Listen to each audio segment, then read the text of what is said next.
I have no idea if playing this in a different tab is going to make the music work. But if it does, the song does not belong to me. And it's from Sonic Heroes, and the specific cover of it is by Sonic Paradox. So please don't DMCA me, thank you.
think I figured it out. Yeah, there we go.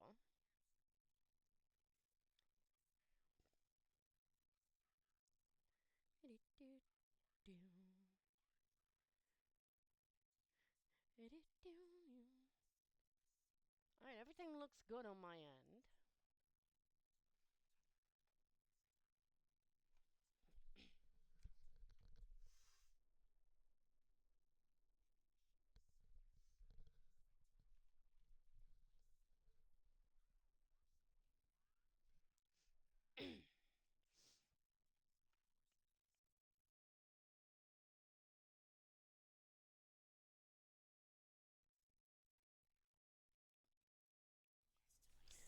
Oh my god, I just figured out how to mute myself. Uh,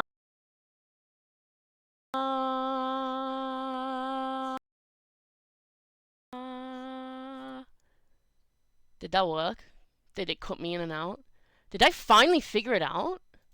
Did I have a big brain moment? Did I go 5 minutes overtime into the intro? Yes, I did. Hi, everyone. Oh my goodness. Let's bring me back. It's so tiny. I'm so tiny. Whoa. Look at me. It is me. I have returned. What is my background image gonna be? I might just... I don't know. Transparent? Whoa. I could do color, yeah. That could work. Whoa. Yeah. That looks good, I think. Beak.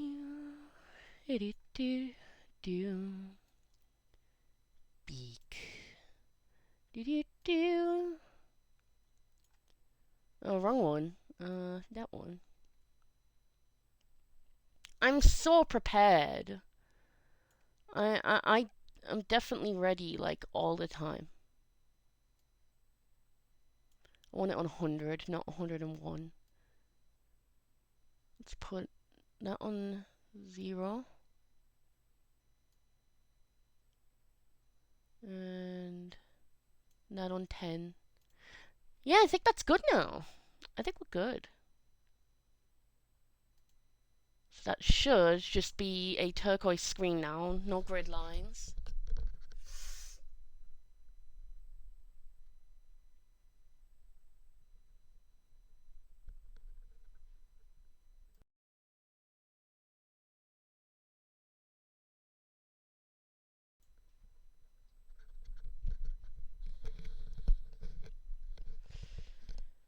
Yeah, that is really picking me up, huh?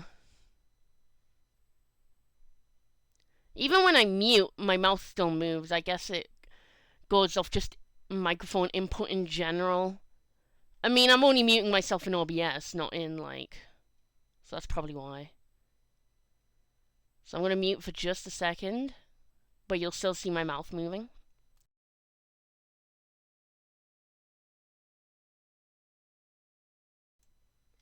Hopefully you didn't hear that gross sniff just now.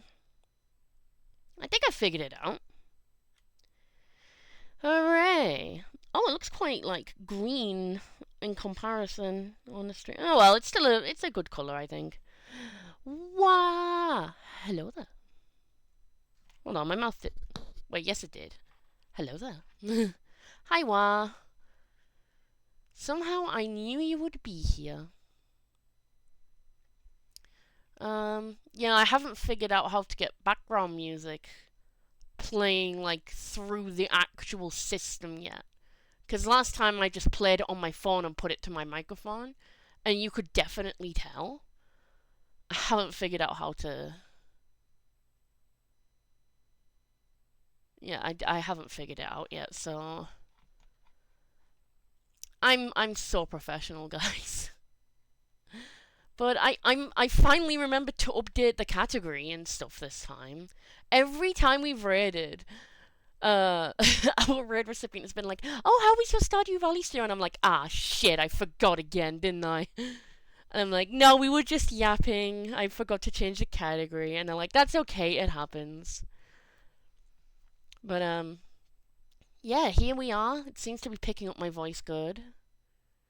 And I don't know what background image to use, so I just have a turquoise background that looks a bit more green on the stream side than it does on my computer screen. Oh well, never mind. How are you all doing anyway? I hope you're all having a good evening. We've got two of us here. Hello, hello. Welcome on in. And my idea for this stream was very last minute, actually. It was very last second. Because someone I follow on Blue Sky by the name of TF Author, absolutely go follow him, by the way. He's very cool. Shared his new Discord. And I was like, ooh, I'd like to join a Discord. And I was like, because I was on Blue Sky and joining a writer's Discord and was reminded of like the daily prompt challenges that you do, I was like, oh, what if I talk about my writing? What if I just yap about that? I would like to have some music playing though, because it feels very. It feels very eerie without it. So I might just do what I did before. What's that one song called? I'll look in the credits of the song I was playing. Because I was playing Casino Calamity, and that didn't work. But the music that was playing at the end of the credits, or near the end of the credits, is what I would like to play now. So I'm gonna look in the credits of that video, and it'll tell me what that song was.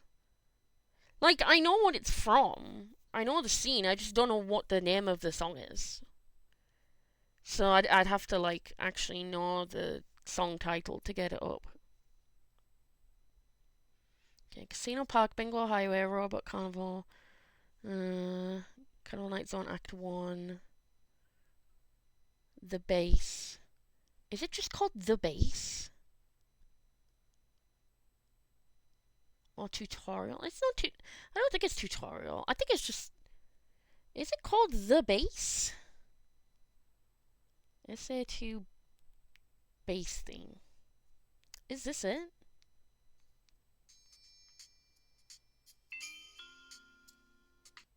It is! Oh my god, it actually is. Okay, let's find like an extended version.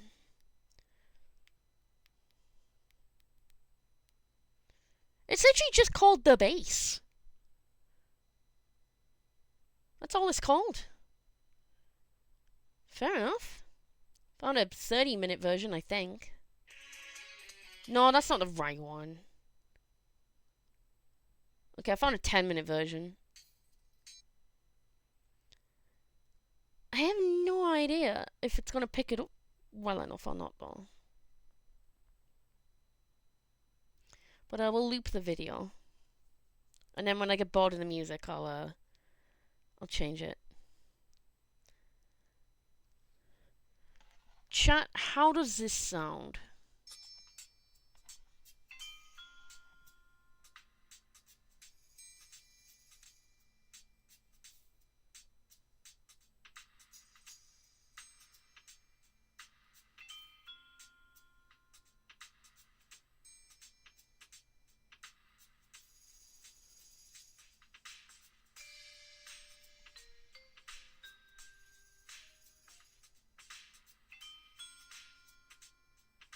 Okay, the microphone says it's picking up it really well, but the music itself isn't making the lips move, so that's a good sign, I think.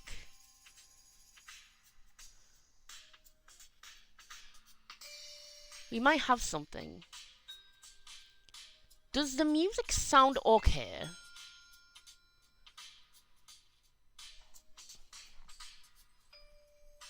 It's not gonna sound brilliant, on account of it just playing on my phone. Also, that sounds quite loud to me specifically, so I'm going to turn it down a little bit.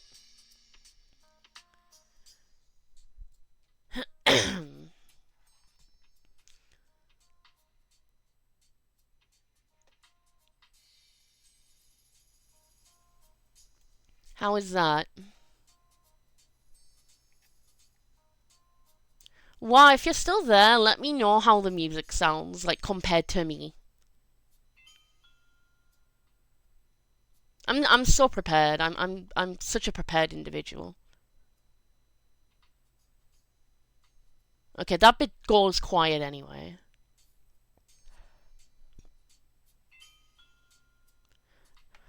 I think it should be okay. Looking at the audio levels on OBS, it looks okay. So I think we're alright. Because my voice is like in the amber, dipping into red. That might actually, I might be a bit loud there. If I put it to like there, that should be good. So the music might be quiet, but I'd rather it be too quiet than too loud, so...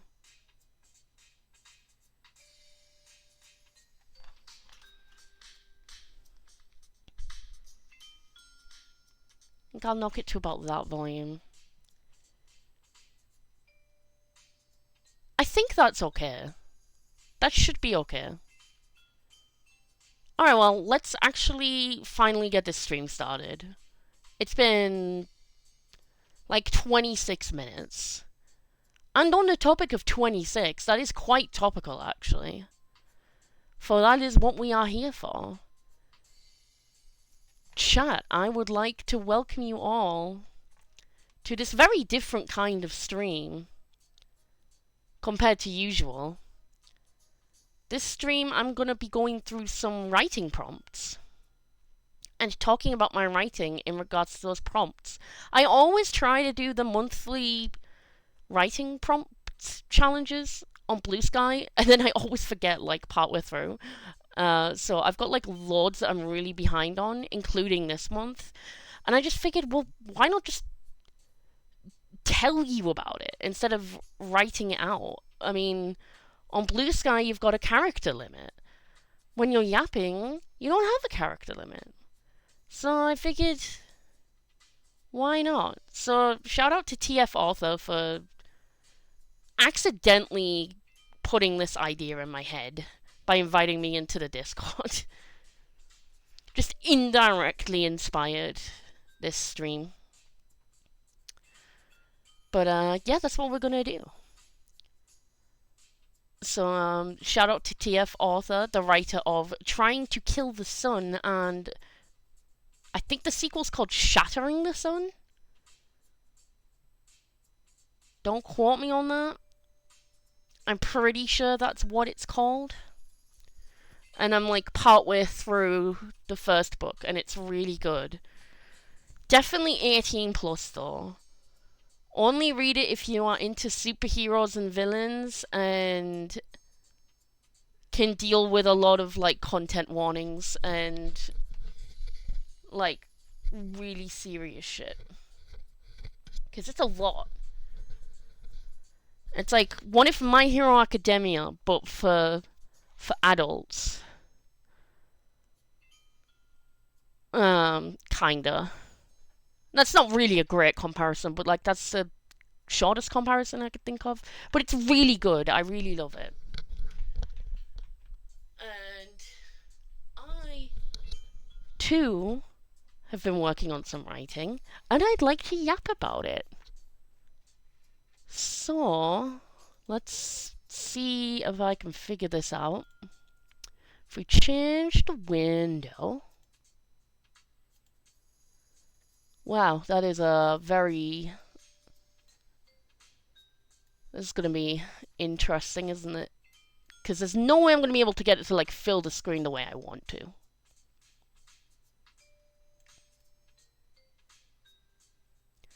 I think that's the best we're going to do, isn't it? Which is annoying, because now you've just got those big, like, side gaps, so I'm very sorry about that. But that's the best I can do, I think. Like, I tried to use it as the background image in Viado, but it was just way too zoomed in. Let me show you how that works. If we go to image, select background image. See, like, it's there. It's just way too zoomed in. And I don't know how to, like, adjust that. Like, I could shrink my avatar, and then you could see, like, most of the prompts. But, like, that's not a very good solution, is it?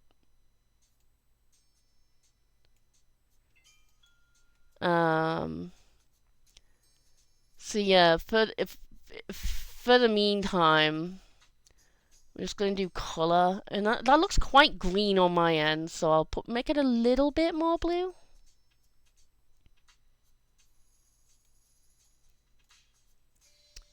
Yeah, how's that?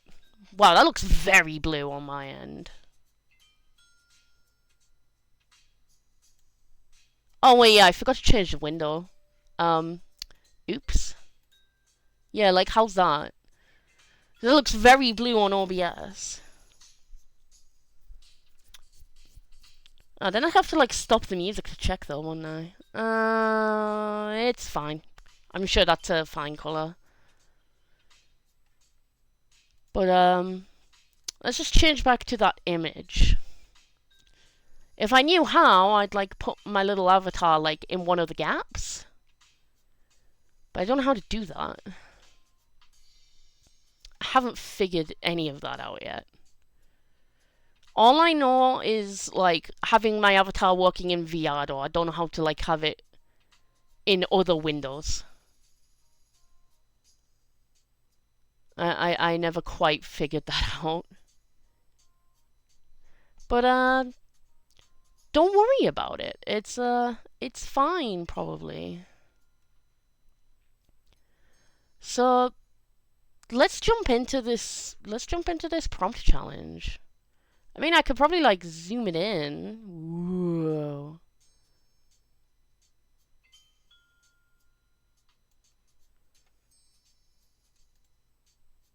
That's a little bit trimmed, isn't it?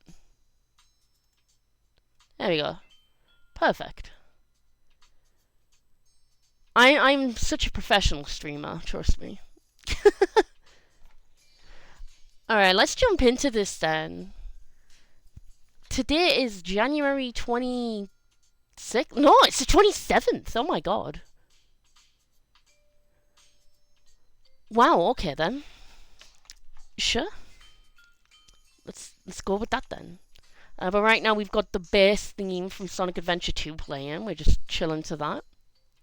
Hopefully the audio levels are good. And yeah, I would like to talk to you all about my writing. I don't know if you can see my mouse at all.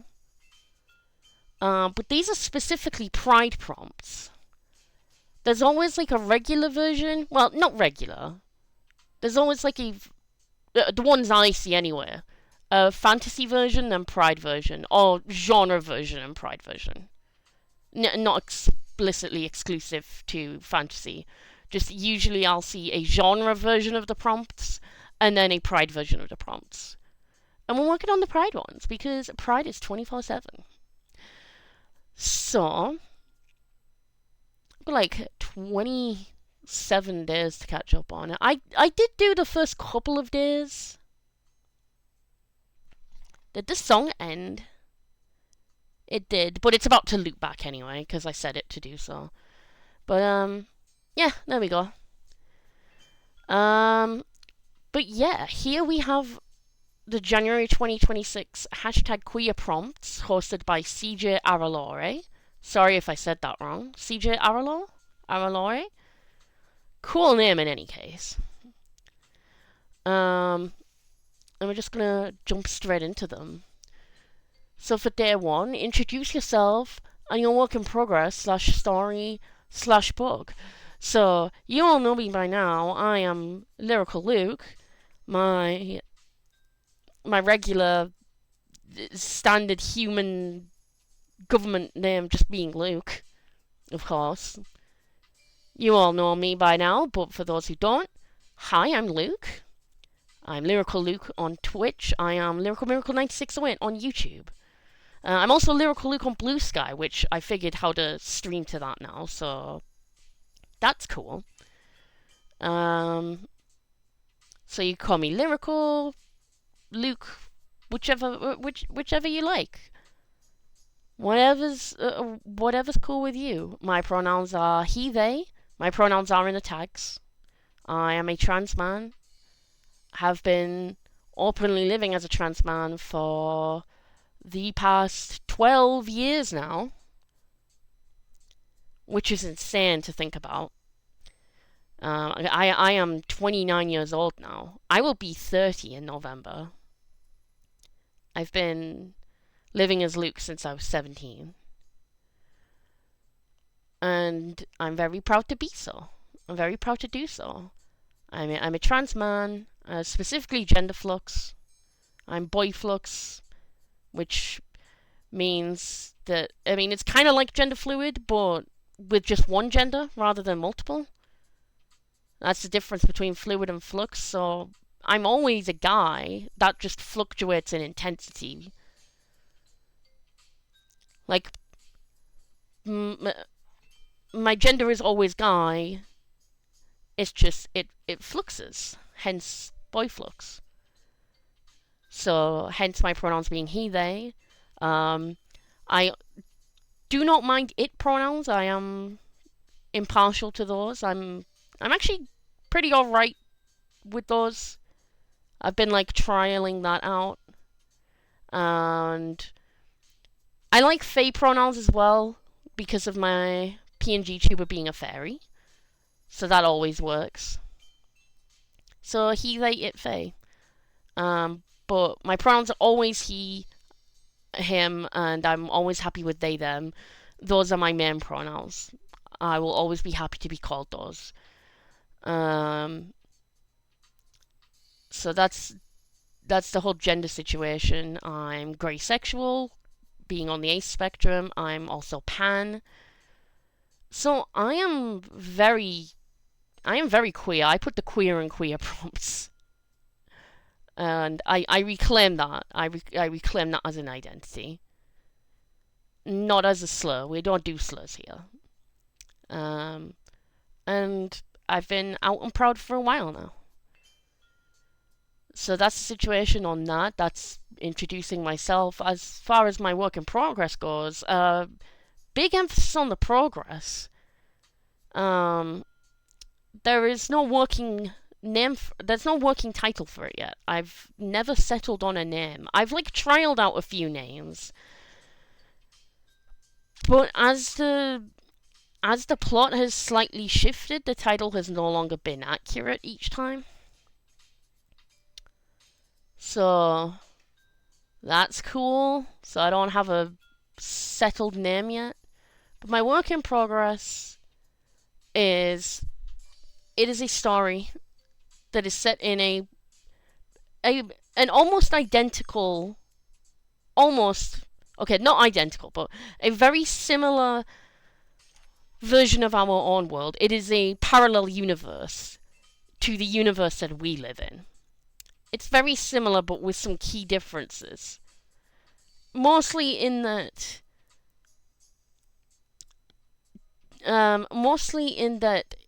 history's progress works however the hell I want it to.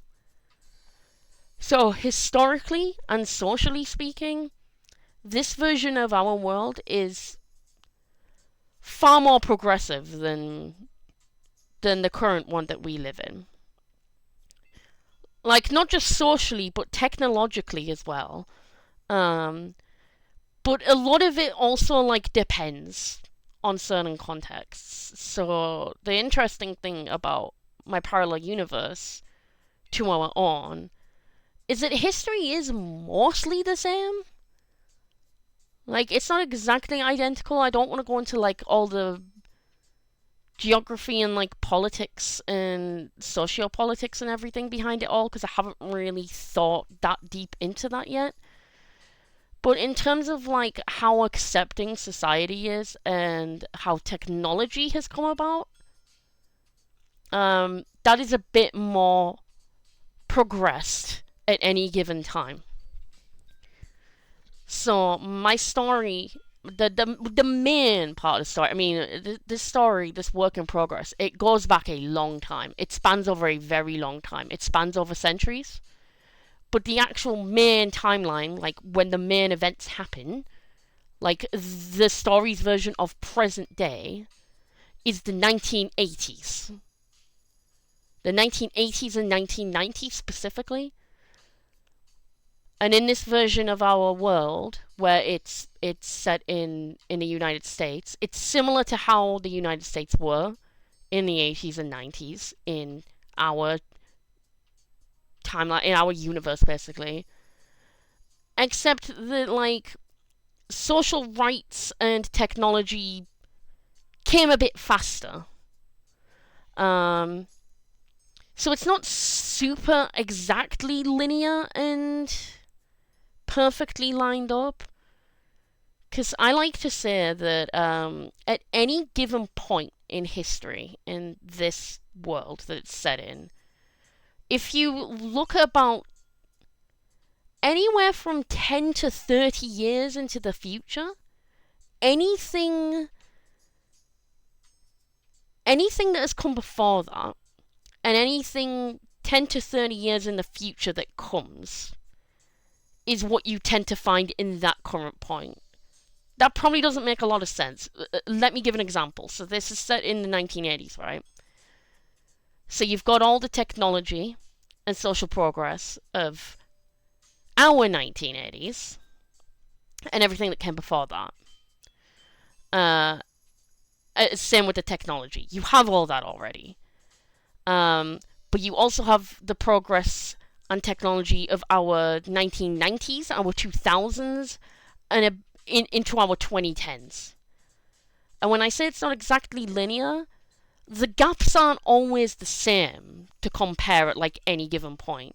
I can't give a fixed number and be like, yes, everything that's happened up to this point is like from exactly 10 years ahead in our world. It doesn't work like that. It's not always so neatly boxed, if that makes sense.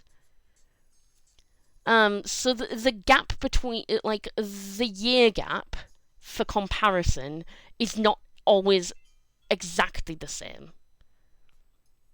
So if you go to, like, 1985 in that world, I can't just tell you, oh, they are as progressed as our 1995. And then every year after that is exactly 10 years. Because it doesn't work like that.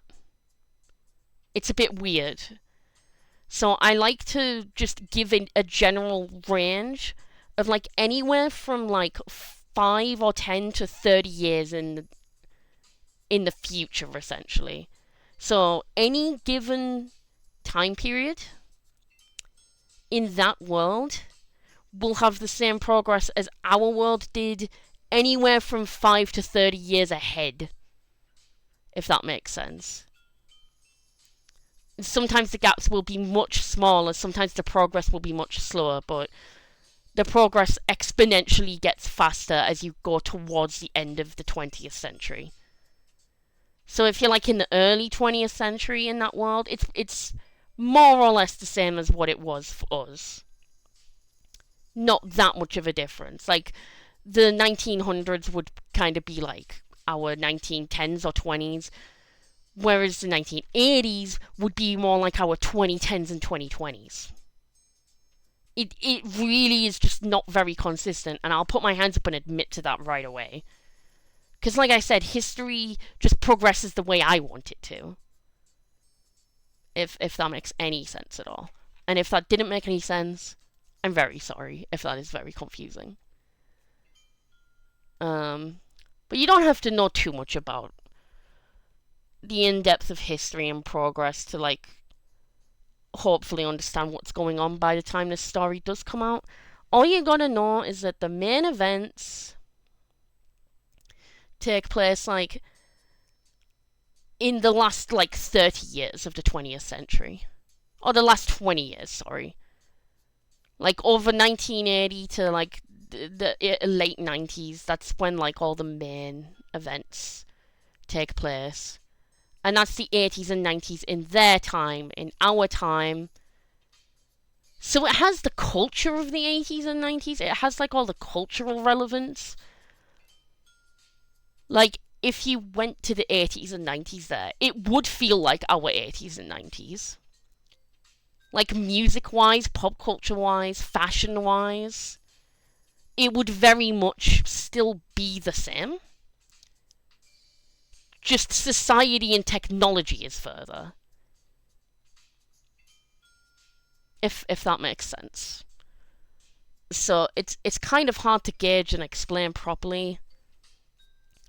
But the main events mainly taking part in the 80s. Just imagine that in this story, imagine you've just got 1980s North America with 80s and 90s and a bit of 2000s culture. But with the societal acceptance of, like, the late 2010s and early 2020. Oh, okay, I'll say, like, late 2010s, like 20 teens.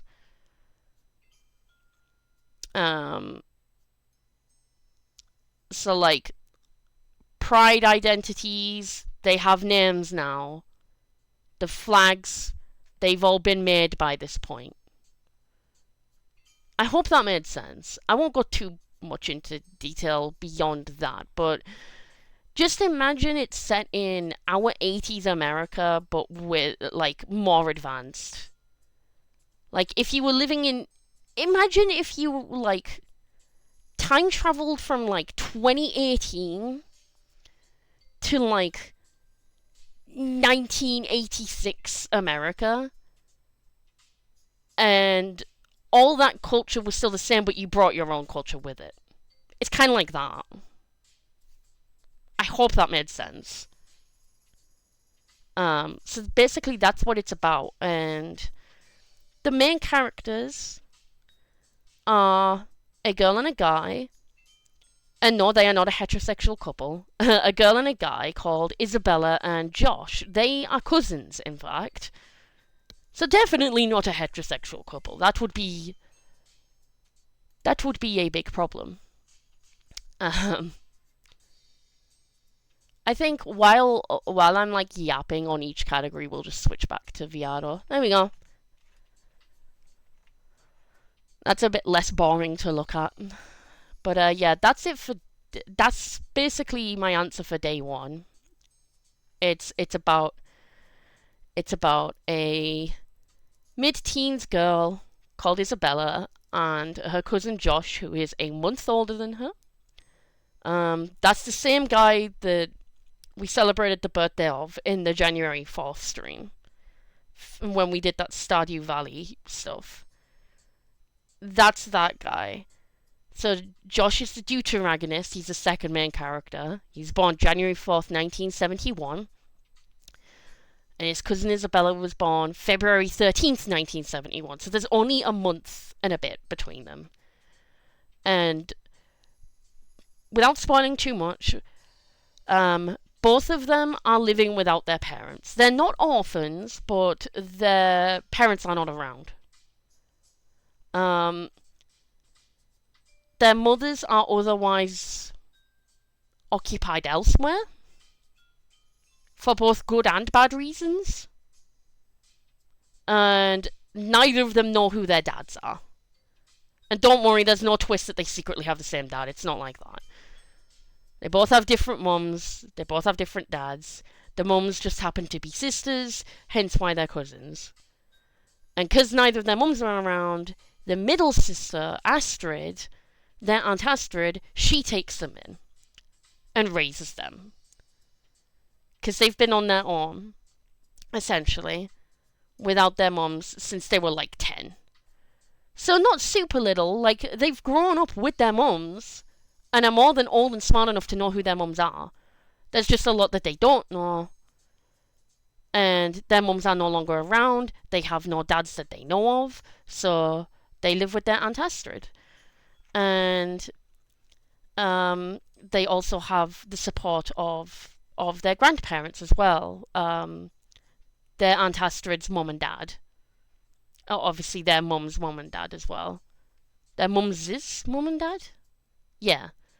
So they've got that support network. They live together with their aunt, obviously in separate rooms.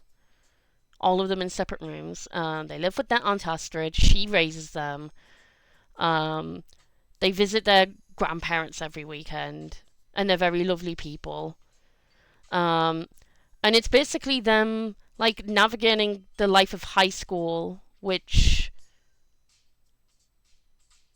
is not the standard length of high school in the States.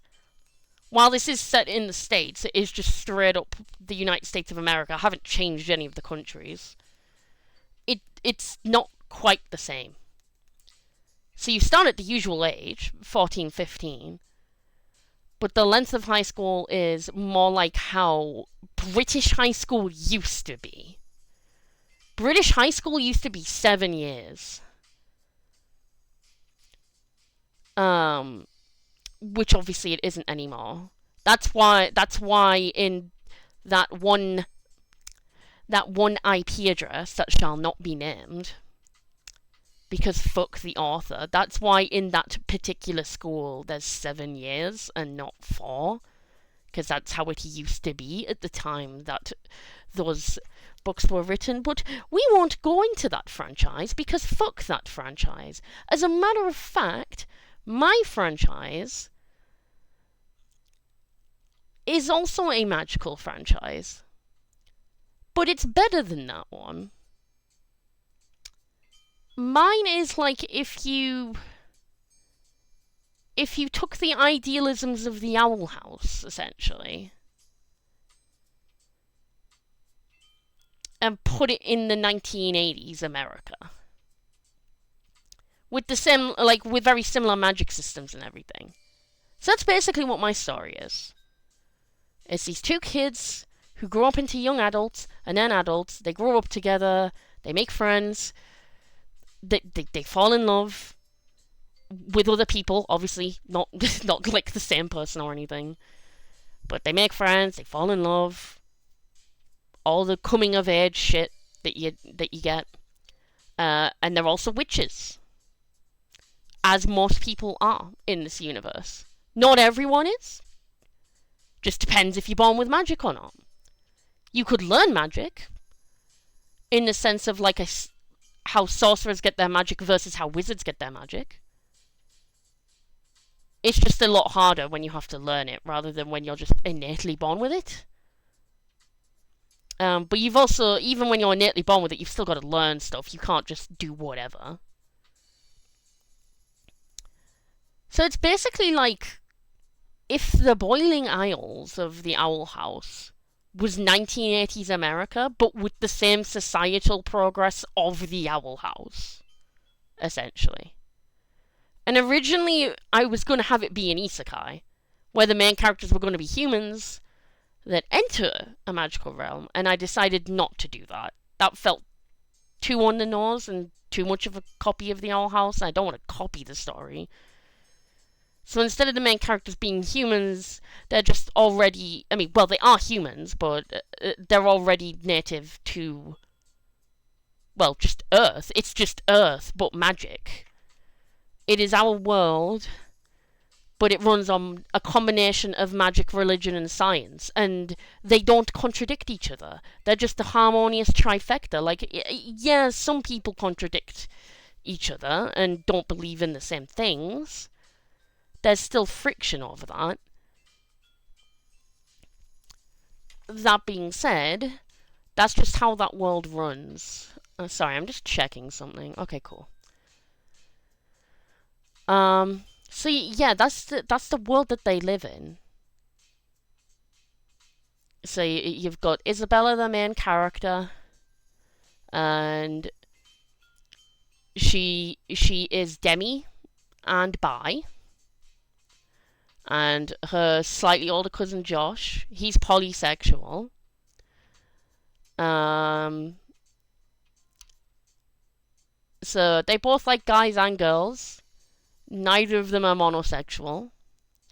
Um, Neither of them are straight. They are both cis, but there are trans characters in the story, of course, because why wouldn't there be? But they're these two cis kids that grow up into adults together. It's very much coming of age, family sticking together and stuff. And they don't always see eye to eye, but they do love and care for each other. And they grow up with the same network of friends and come to really care about them. And that's what the story's about. It's about them forming the relationships and friendships that will help them along the way. And they will face many problems together, interpersonal and magical and perilous and otherwise. And that's what the story's going to be about. When I write it. Imagine writing. What a crazy idea. Anyway, now that I've yapped on just about day one alone, I'll try not to spend too long on each prompt.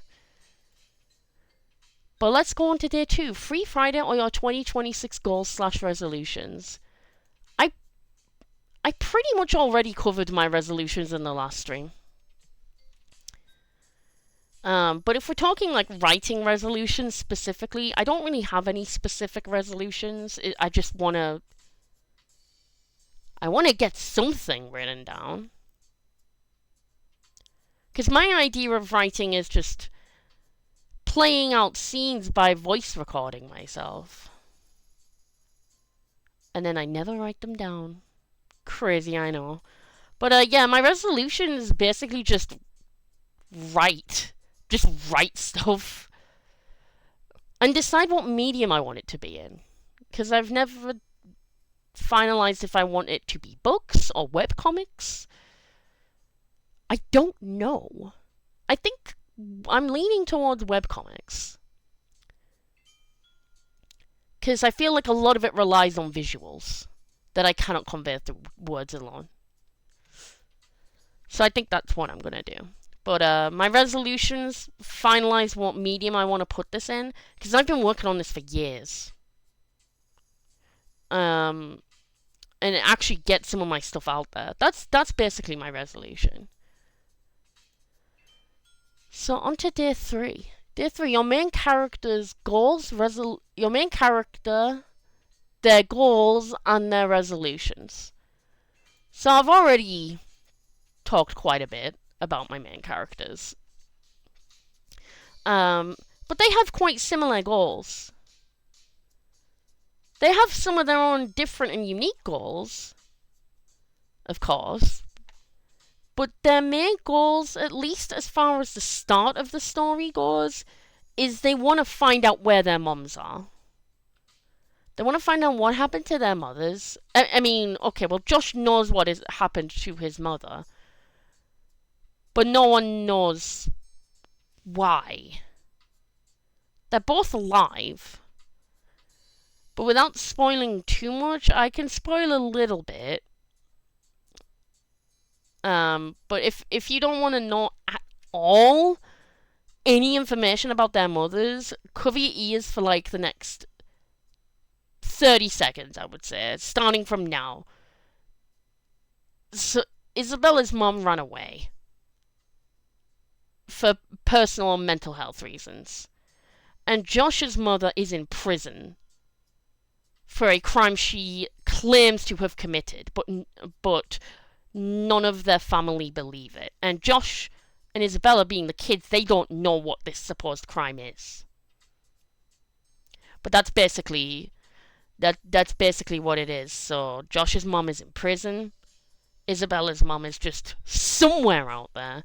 And they want to figure out what the fuck is going on about that. And they also want to learn who their dads are. That's how that starts out. So their resolutions are they wanna patch their family up, basically. They want to find the missing links and reunite their family.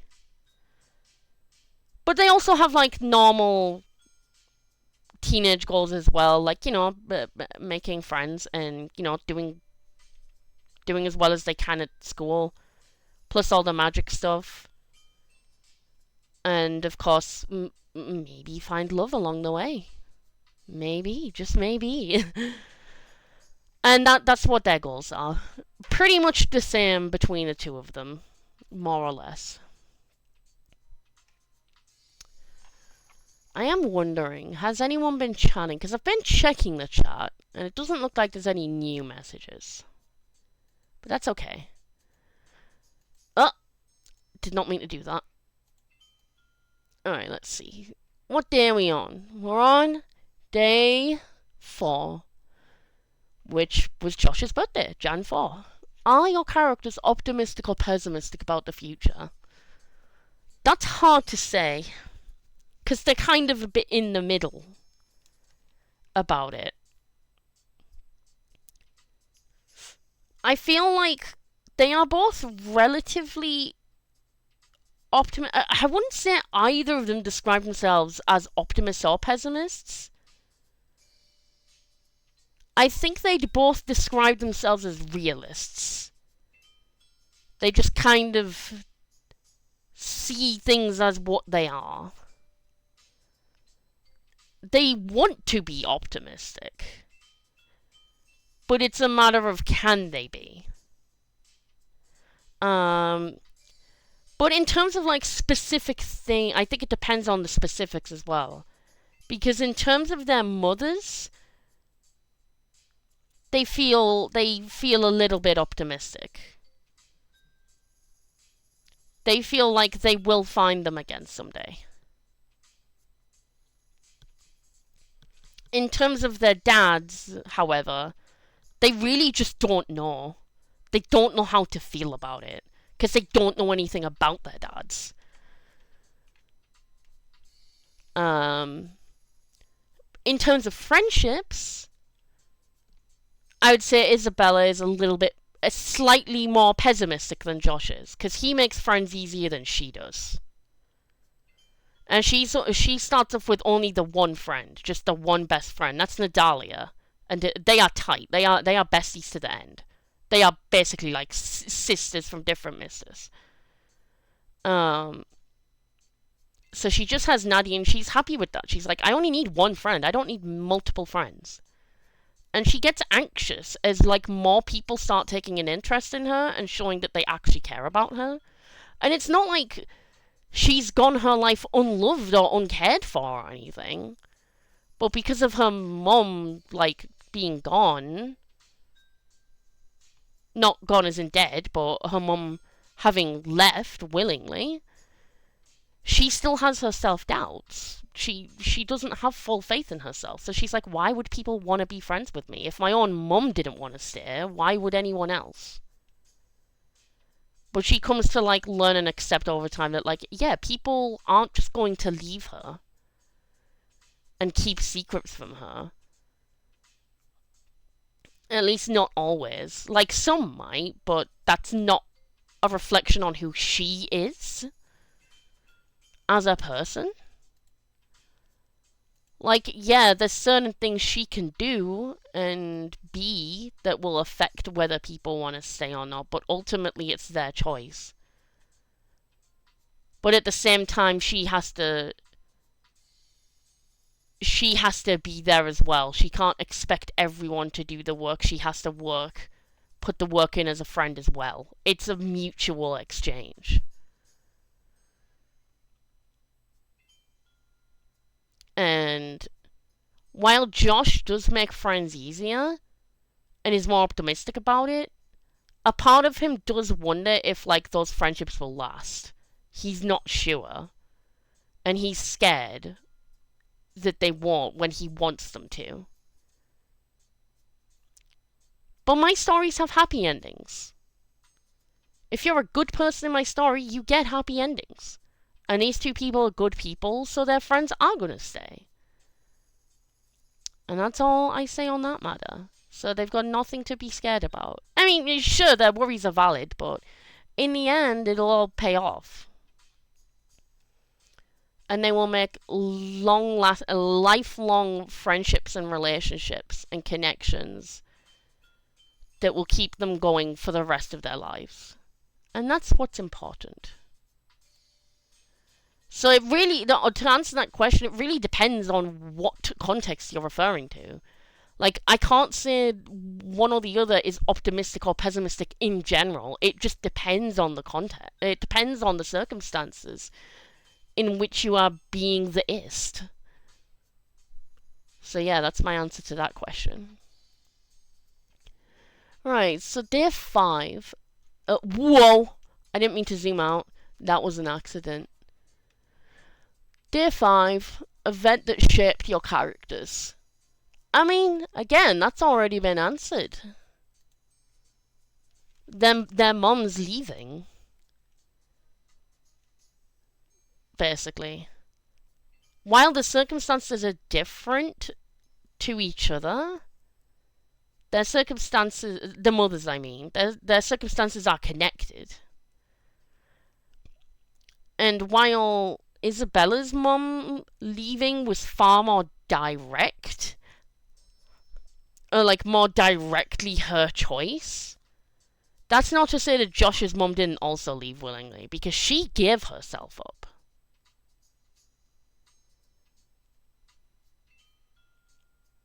So in like reference to what I said before with the spoiler stuff, again, if you don't want to know what happened, cover your ears for a bit, but she is covering up for a crime she did not commit, and she does not know who committed it. But her sister was framed, and she didn't want her sister to go down for stuff she hadn't done, so she just pretended she did it instead. That's basically the long and short of it.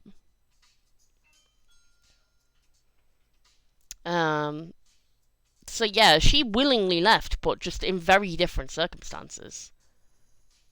That just so happened to be connected to her sister's circumstances, if that makes sense.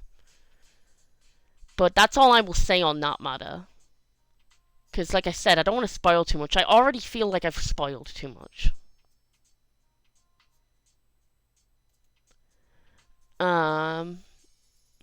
So, yeah. Those events definitely shaped them. There's obviously other events as well, but I don't want to go too deep into it. There's like a bunch of stuff.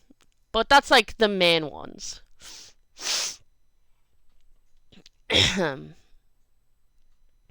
Okay, so day 6, main character's favorite memory. How do I give an unspoilery answer to that? God. That's hard to say. That's really hard to say without spoiling anything that happens in, like, the end of the century. All I will say is that their favourite memories... They make a lot of good memories in their teens, don't get me wrong. And those are very important and formative memories. Where some of their favourite memories do come from that time. But most of their favourite memories happen later, in their 20s and their 30s, and even so far as going into their 40s. Which is like very late endgame stuff. So I don't really want to spoil anything. But if we're talking like early on, all I will say, cover your ears if you don't want any relationship spoilers. Cover them for about 20 seconds, and then you're good. Starting now. They both end up with a girlfriend each. Both of them being into girls, of course. them both getting their first girlfriends is one of the most important and favourite memories of each of them. That's all I'll say on the matter. That's all I will say. So that's that. That's all you're getting on that. I want to say more, but I can't. Alright, so day 7. Give audio or description of how positive, negative your characters view their past. We kind of covered this a little bit, but at the same time, not really. Like, they both consider themselves to have had good childhoods, which they did. They've been, like, well looked after. They were never neglected. Ultimately. At least not... hard to say that, really. They were not neglected or abused, but they do acknowledge they were both abandoned. Other than the abandonment issues, they've grown up with a very good, loving family. So in terms of like how they see their childhoods and stuff and their past and like what made them who they are, it's a very mixed bag. Like, generally kind of positive. Oh god, I accidentally clicked a video. That's not the video I wanted. Okay, back to base. Anyway, generally they seem overall fairly positive over their pasts, but they acknowledge that some fucked up shit happened to them, especially like going into like their teens and stuff. And they acknowledged that, like, a lot of bad stuff happened to the people they cared about as well. It's like, they start off rather positive and innocent, and their views become a bit more real and jaded over time as they learn more stuff. But they still appreciate that they had the best childhood that was available to them. So they are grateful for the people that loved and cared for them, and they're grateful for everything they had, but they also acknowledge that, like, stuff could have been better. But overall, they're okay. They're okay with their pasts. So that's my answer to that one. Obviously, I could go into, like, other characters as well, but I'm trying to decide how many characters do I go into. I mean, this is just main characters, right? Of how your characters view their... It just says your characters, not your main characters. Okay, I will talk about one other character then, because I think it's important. But a girl that they make friends with called Avery. She's a very important character. She's essentially the tritagonist of the series. Or one of the very main supporting characters. Now, she's very important because she is a good friend of Isabella's and Josh's as they go through high school. She is also the daughter of the guidance counselor at the school, that guy is my first ever OC that I ever made. His name is Bran, and he's the very first original guy. He is the original guy. And that's her dad, and he's a very good man. He is the loveliest, best kind of dad you could ask for. So Avery has a really good relationship with her dad. But like Josh and Isabella, she can relate in the sense that she no longer has her mom. But that is through very different circumstances. Her mother died. So that was unavoidable.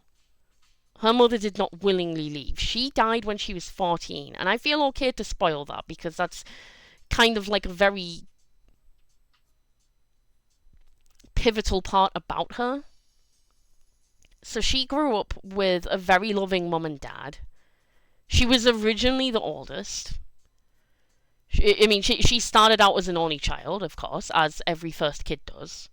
And then she got a little brother, and then her parents adopted a couple of siblings, so she ended up more as a middle child. And she's a very chill and accepting person. She is a very optimistic, very sunshiny kind of person. Not to the point where it's not realistic, she's not like the toxic positivity kind of person. She just tries to see the best in everything. And she was fine being an only child, but she became even happier when she got siblings. Because then it wasn't just her anymore. Sorry, I need to sneeze. Give me a second.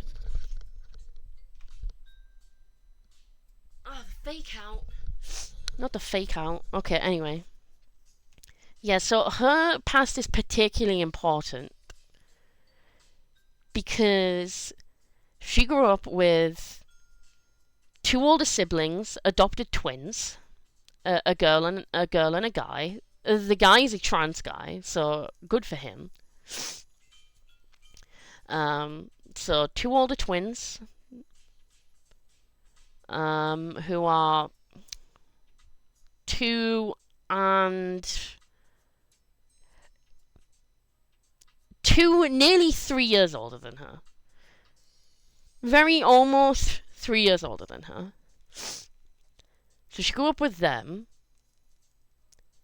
So at first she was a big sister to her younger brothers, and then she ended up with like older siblings, and then learned what it was like to be a younger sibling, and then ended up with an adopted sister as well, like very close in age to her first younger brother.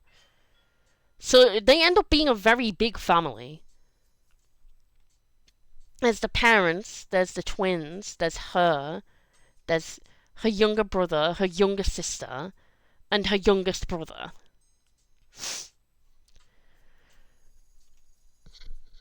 So it's a lot of them. It's a nice big happy family, and everything is going great. And then all of a sudden, their mom just gets sick without any explanation, deteriorates, and then just dies. And Avery is 14 when she dies. So the twins are like 17, she's 14, and then everyone else is younger than her by like an odd few years. So that really shapes her past. And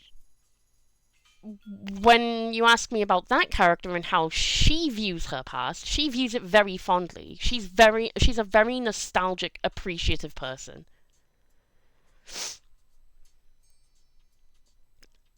And at first she doesn't really realize how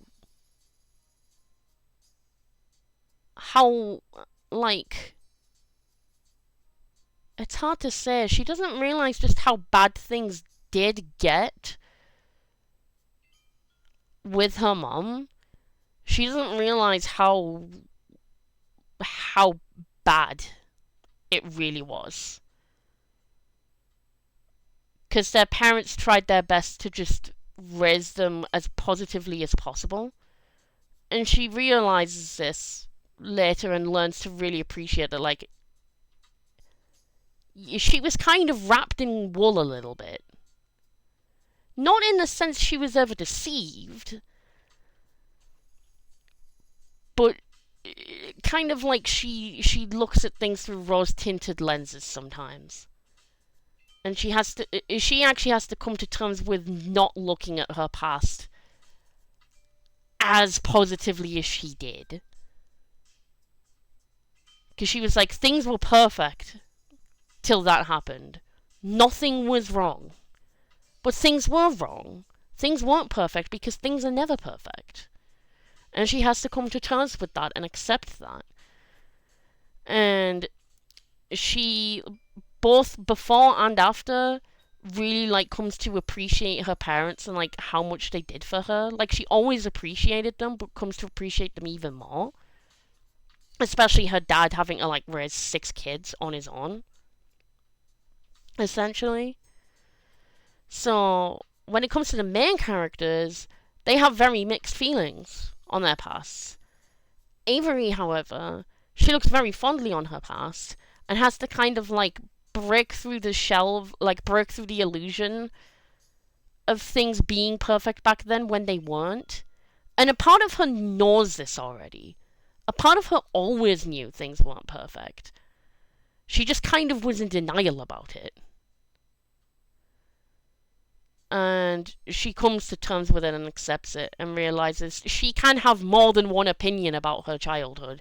She can have multiple perspectives on her past.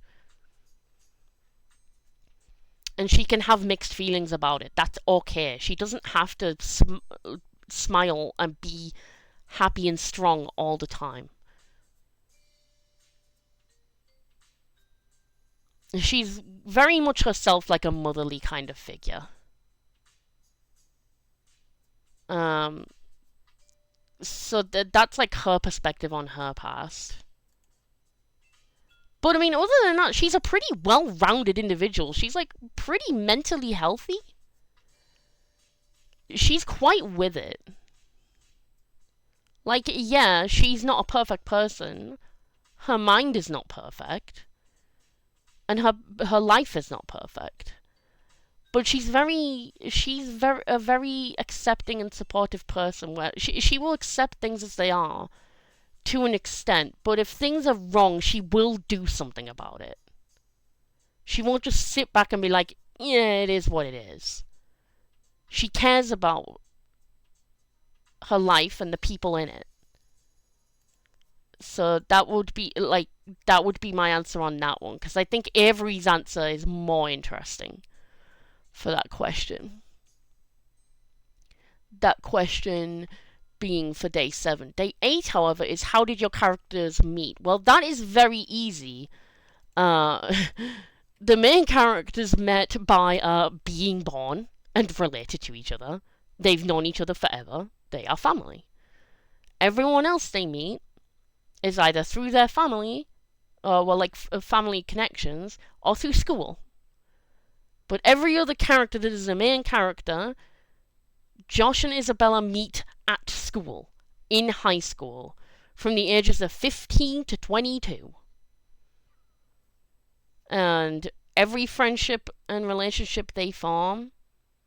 Oh, I forgot to loop that music. Okay, we'll play that music one more time without the loop, and then we'll change the song. But yeah, every connection they make from like their early teens to their early 20s, that's either a foe for life or a friend for life. Or sometimes it can be grey. I mean, it's not always black and white like that. People change. You know, the people can start out as antagonists and become protagonists over time, and vice versa. Very much so.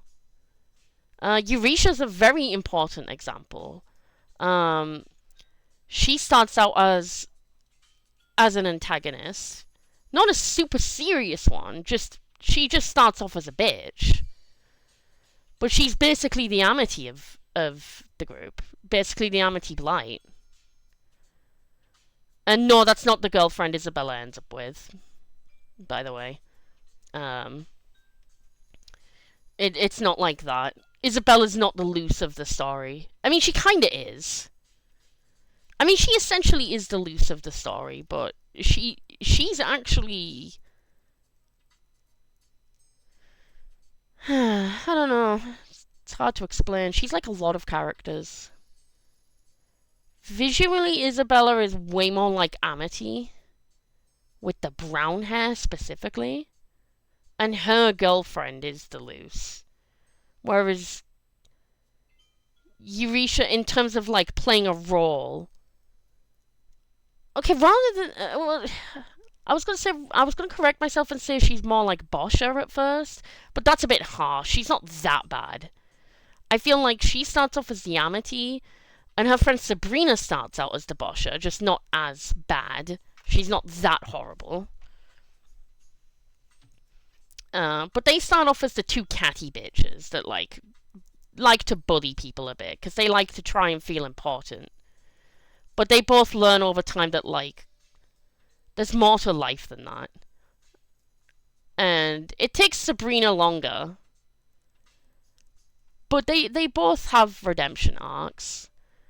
And the reason I bring up Eurisha, or Yuri for short, Yuri. Teehee, I sneak in Yuri puns. Chat, I love lesbians. Anyway, she comes to learn and accept over time that, like, she's more than what her social status deems her to be. But the reason I bring her up in, like, regards to this specific question, in regards to how did your characters meet, that is because the main characters first meet Yuri. I mean, before high school, like, they've known her for a bit. But they meet her as a kind of rival, kind of. Not so much an enemy, as such.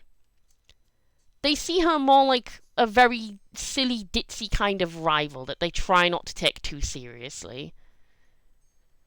And at first they do not like her, and she does not like them. And there are reasons for that. There are valid reasons on both sides for that. Okay, well, less valid for Yuri, but it's valid in her mind. And, like, I get why she feels the way she does about them. But over time, as she, like, learns truths about herself and people and the way the world works, she learns she doesn't have to be like that. And she can accept people as they are and also, like, better herself. So she, like, softens over time. So, like, that's why I bring her up in terms of the prompt, because obviously Josh and Isabella, they've met already. There is no question or answer to that in terms of the main characters. Like, how did your main characters meet? Well, their family. Next. But Isabella met Nadie, her best friend, when they were kids. And they've been best friends forever. And Yuri kind of comes along, tries to be a little bitch. I don't really take her too seriously. And then, like, Sabrina's there. And she and Yuri kind of have this kind of, like, toxic relationship. Like, not romantic, but not quite platonic either. It's hard to explain. But they have to both grow out of their toxic habits and learn how to be better people. And see, this is the point. Like, how did your characters meet?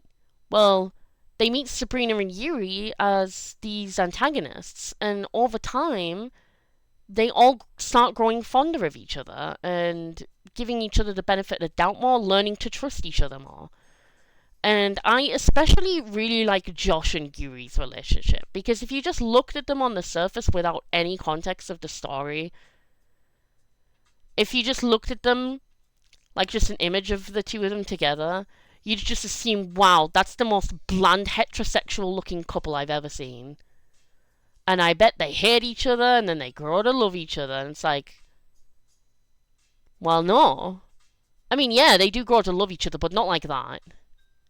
They would never romantically, like, the thought of that grosses them out. And they never end up together as an item. That's not the way they work. They end up kind of almost like a teasing big brother, exasperated little sister kind of relationship. And it's kind of really cute, actually. I'm really fond of their relationship. Like,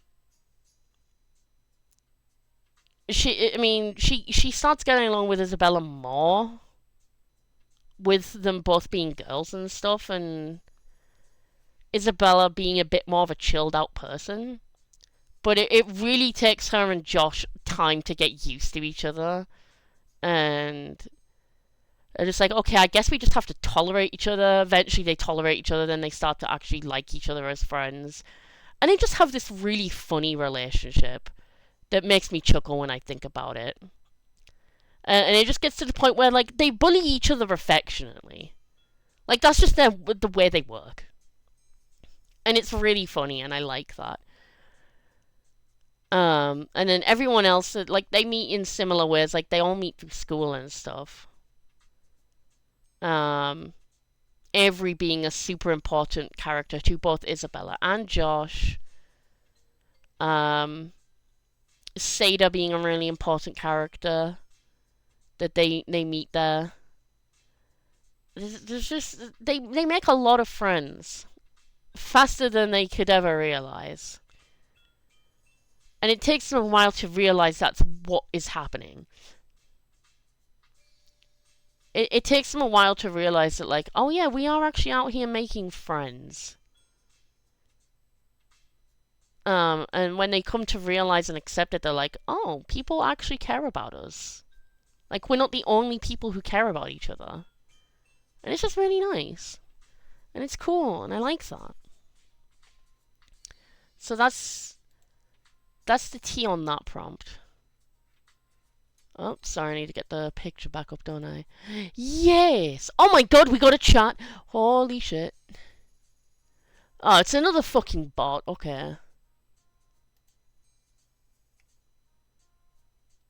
That is clearly another bot. Go away.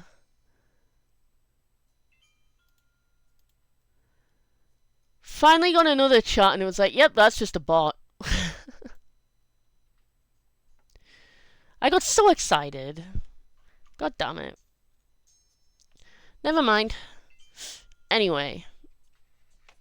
We now move on to day 9, Free Friday. Or do you or any of your characters have a coming out anniversary?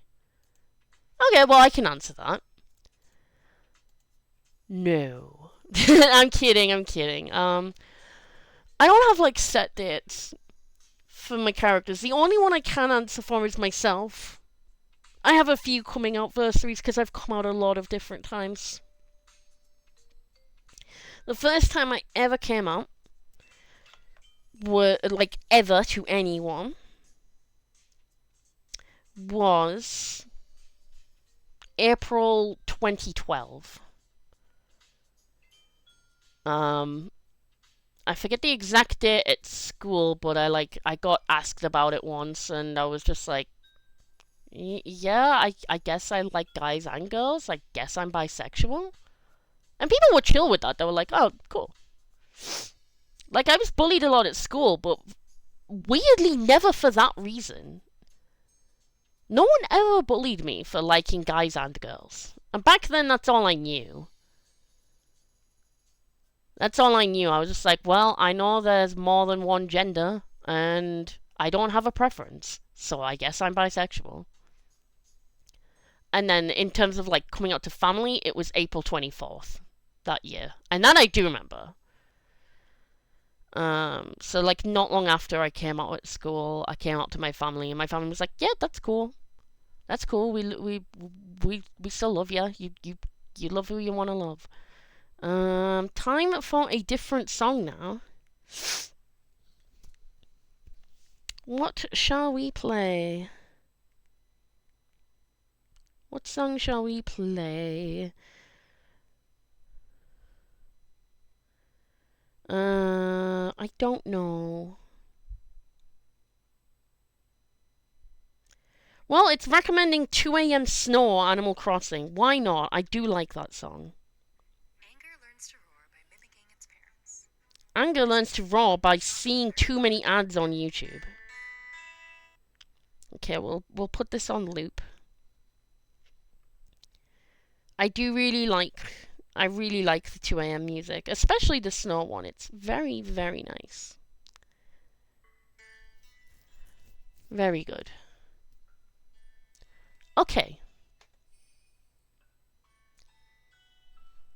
That volume should be okay, I think. Okay. So yeah, that's when I originally came out, but I've come out a few times since then. Because I realized, oh, I'm not actually bisexual. I was, like, bisexual in theory. Like, I genuinely was bisexual at the time, because that's what I thought. I I never lied to anyone. I just learned later, just like, oh, I'm actually pansexual. Just, my sexuality is yes. But the demi-romantic comes in and just like, yes, but. I'm very sexual and demi-romantic and pan-everything. And I realized that when I was 17. So I came out as such. It took me a while to learn what grey ace and demi was, but I came out as trans and pan at the same time. That was June 4th, 2014. So I was 17, like 17 and a half. And that was harder for people to adjust to. Not the pan thing, specifically the trans thing. And now I won't go like into my story about coming out, because that's not what the point of this video is, but things are a lot better now. I came out as bi April 2012, came out as trans and pan at the same time, early June 2014. Those are like the 2 main anniversaries of me coming out. And yeah, I've obviously had like conversations since then, like telling people like, oh hey, I'm trans or pan, but like I don't make a note of every single time I've come out to everyone ever. That was just the main 2 anniversaries. And then like later on I realized like, oh, asexuality, of course that's what I am. That's like the most obvious thing ever to me. Like being ace and pan are like the most obvious things to me. And then I learned like the specifics and I was like, oh, I'm Grace, that's very cool. I'm demi-romantic. Isn't everyone? And then it turns out, no, not everyone is. And I'm like, oh, okay then. Alright then, if you say so. Later on realized I was polyamorous. Well, am still. And I'm very happy with that. But that doesn't have a coming out anniversary. Because I haven't told that to everyone yet. And I don't know when I will. That's a whole other story. That's a lot harder to explain to people. But I'm not ashamed. I'm very proud of that. My partners and I are very happy in our polycule. And we love each other. And we're happy. That's what matters. I did not mean to lock my phone. That was an accident. The accident of dents. The axiest of dents. That is what I was trying to do. Actually, no, you probably can't hear that anymore. There we go. That should be good now.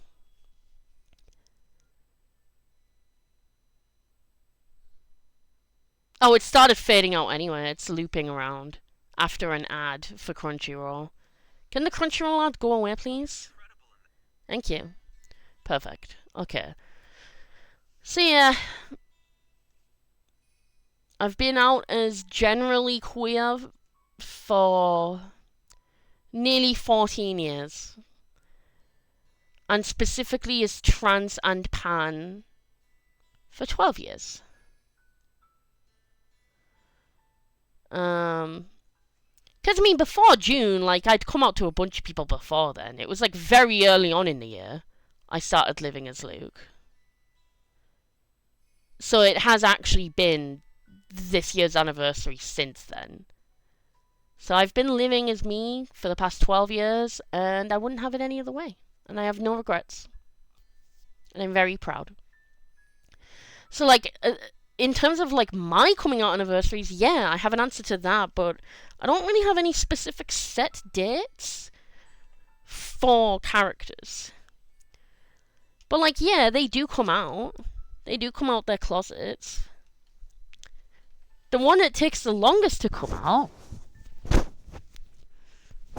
Sorry. The one that takes the longest to come out is Yuri. Because, spoiler alert, big spoilers, she's gay as fuck. I know, right? A character called Yuri is gay. That's crazy. But it's not actually spelled with a Y. It's spelled with an E. Like Europe, but you're shortening it. So, like, E-U-R-I-E. So, like, Yuri. but it sounds like Yuri. And she's a lesbian. And it takes her a while to realize this. Not that she likes girls, she knows that she likes girls, but she just thinks everyone does that. She's like, yeah, no one actually likes guys. That's just a thing people pretend to do. And then later on, people are like, what are you talking about? People do like guys. And she's like, are you sure? And they're like, yeah.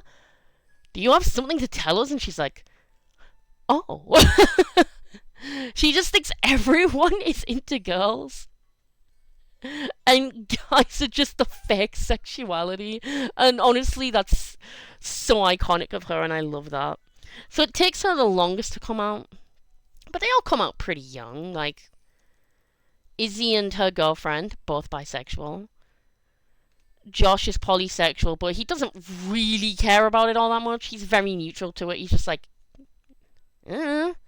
I don't know how many genders there are. I don't know if I'm attracted to them all.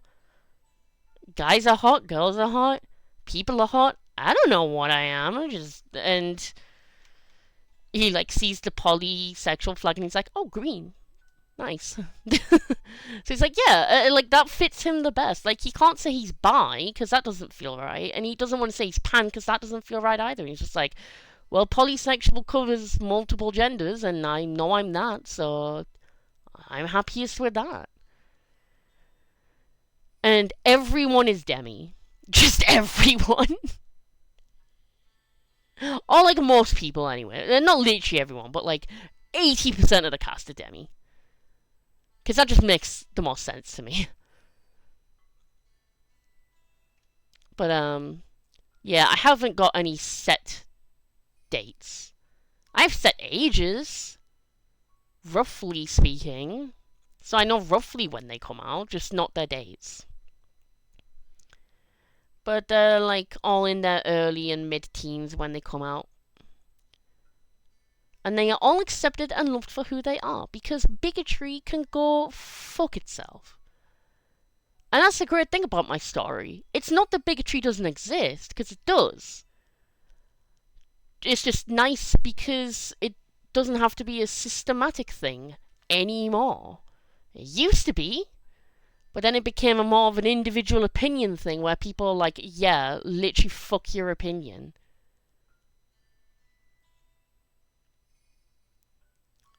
And eventually there will be a day where bigotry just does not exist ever. Hooray. Splendid. So yeah. That's my answer to that question. So, we are on day 10. Are your characters content with their lives at the beginning of your story? I feel like I covered that pretty well. Yes and no is the short answer. Josh and Isabella I already covered pretty well. Just like, they have very mixed feelings on their lives. They're happy with how they've been raised. They're not happy with their parental situations. Avery's happy with her life, but she misses her mom terribly, because of course she does. And there are so many things she does not know that are not her fault for not knowing. Like, this is said for everyone. There are a lot of things that all my main characters do not know about their lives, and that is not their fault.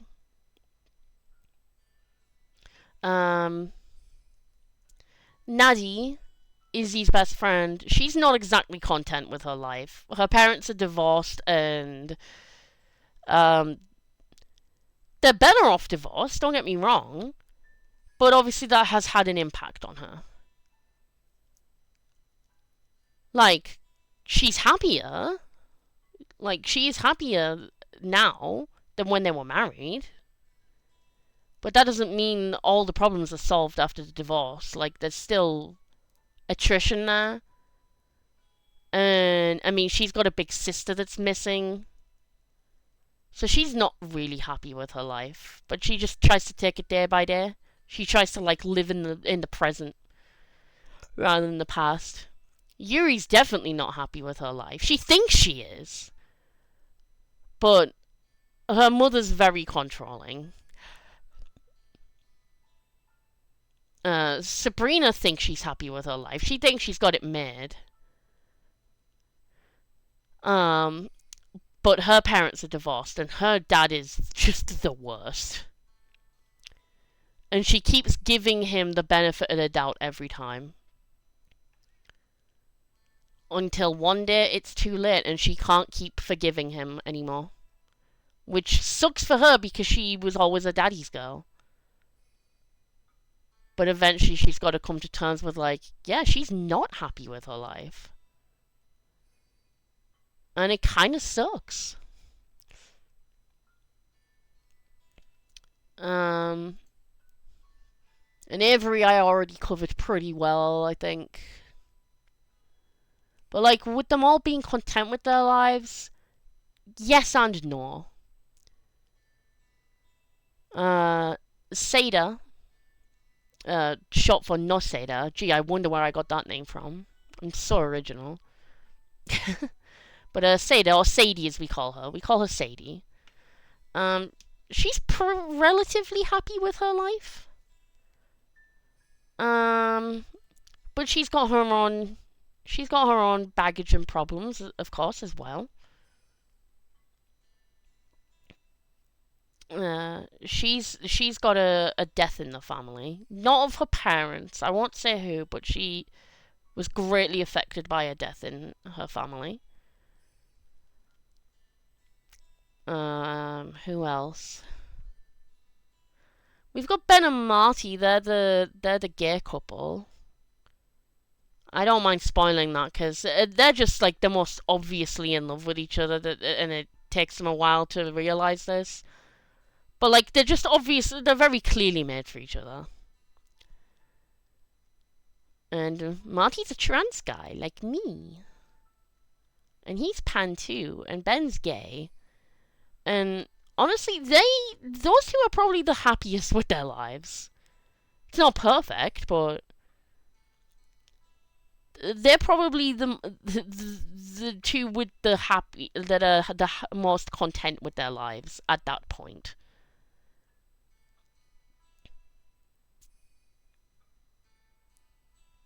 There's a lot of characters to cover, so I won't go through them all. But yeah, as far as the main cast goes, they're not they are happy with their lives, but they are not content with their lives. Because happy is what they feel, content is what they are. Like, I feel like if you're content with something, like, you're done and dusted with it. And I don't think anyone can ever truly be content, at least not forever. I know that sounds really pessimistic, but I think that in and of itself is beautiful and optimistic because you can't always be content with life. That's never going to happen. But there will always be moments of happiness, and that's kind of beautiful. That's my point. So they're not content overall with their lives. And maybe they never will be. I mean, maybe they will be to an extent. Where they're satisfied. Like, you can be satisfied with your life. I guess that's the closest you can get to content, I suppose. Like, peaceful and accepting of it all. But, like, they're kind of happy. They're as happy as their circumstances allow to be. But they know things can be better. And things will get better. That's the point. And that's my answer to that question. So what are we on now? Drugs? Are we on drugs? We're on day 11. Best advice a character gives your main character. I can't really give any specific examples.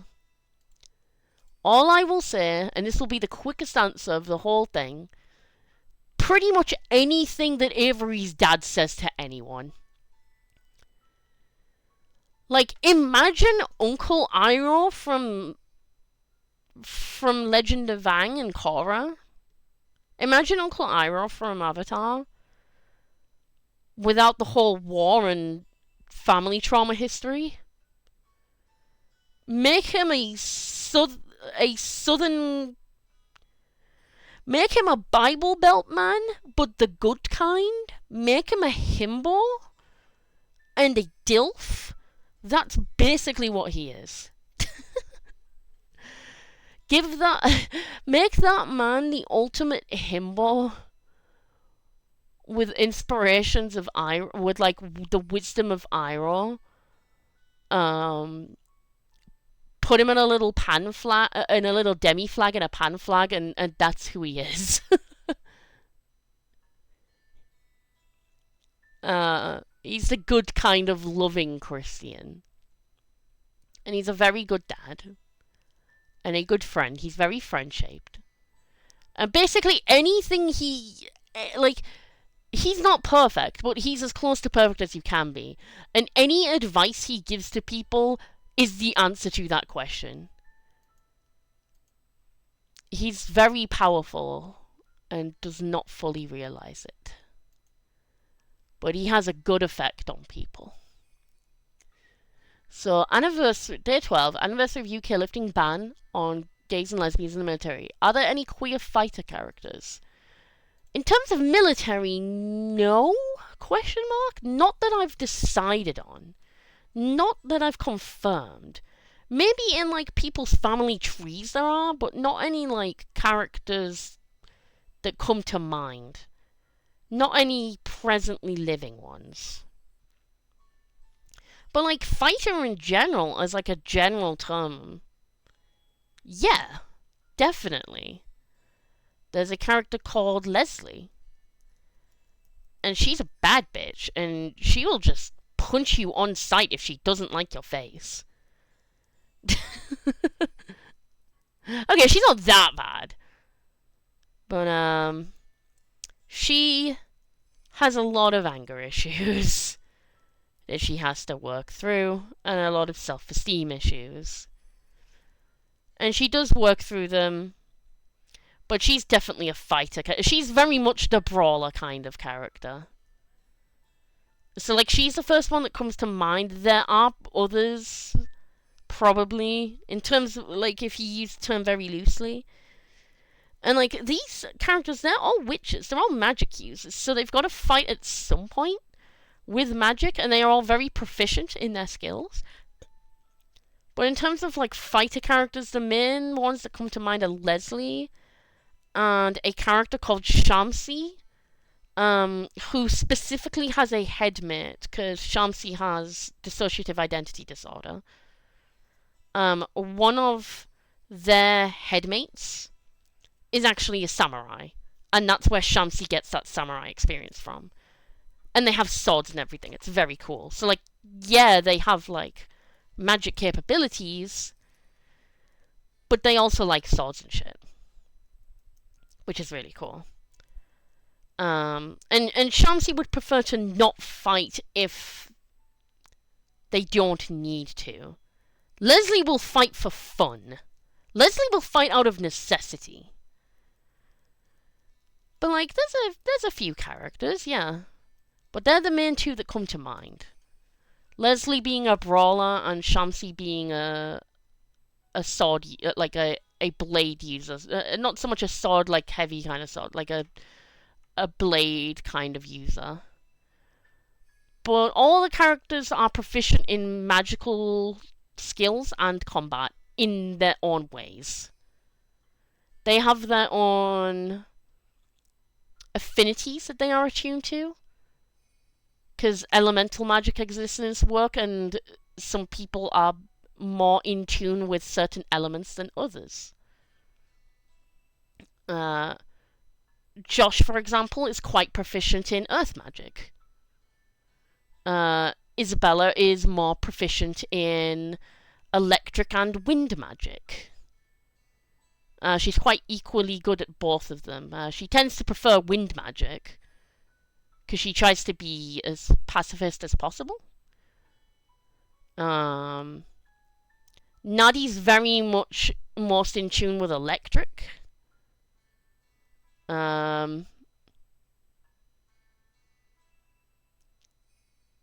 Yuri's kind of more of an all-rounder.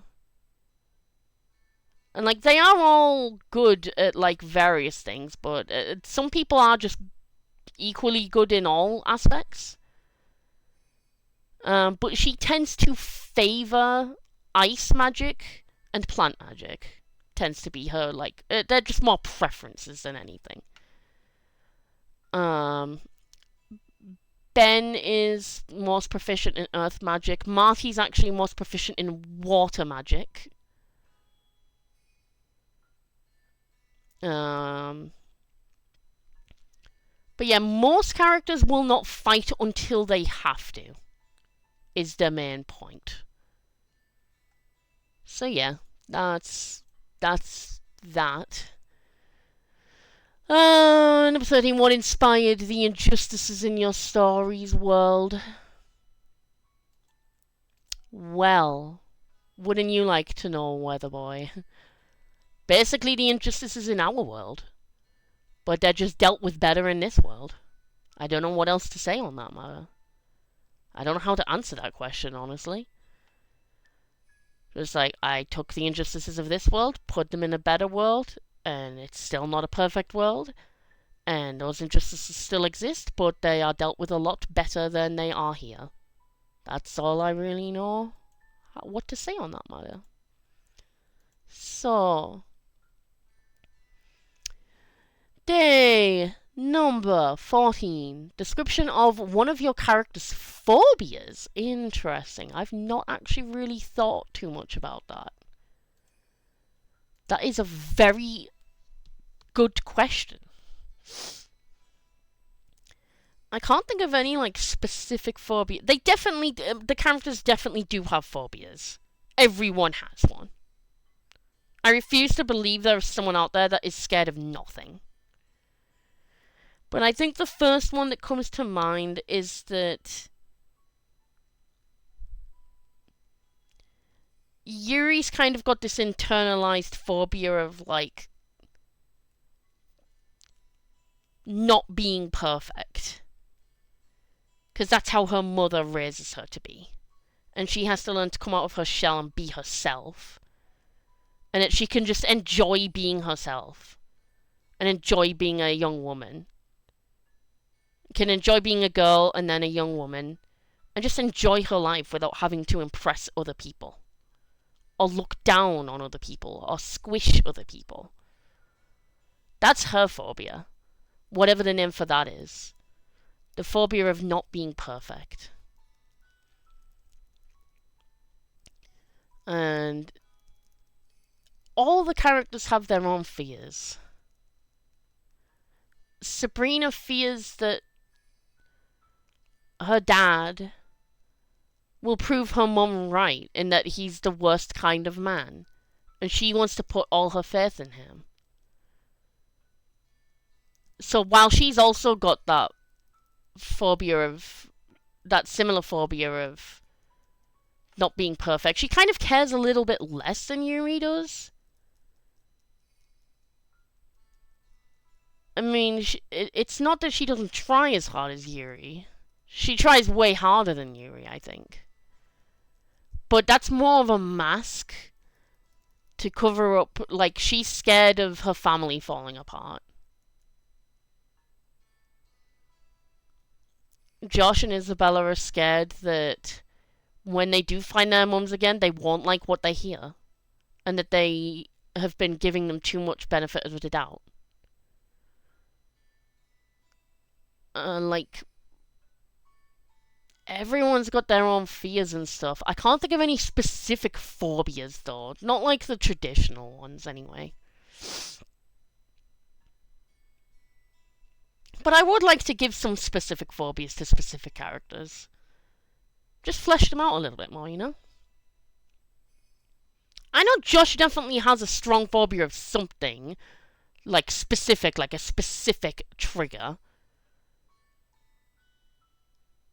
That isn't like a law thing. It's just something that creeps him out. But I don't know what that is yet. I haven't decided.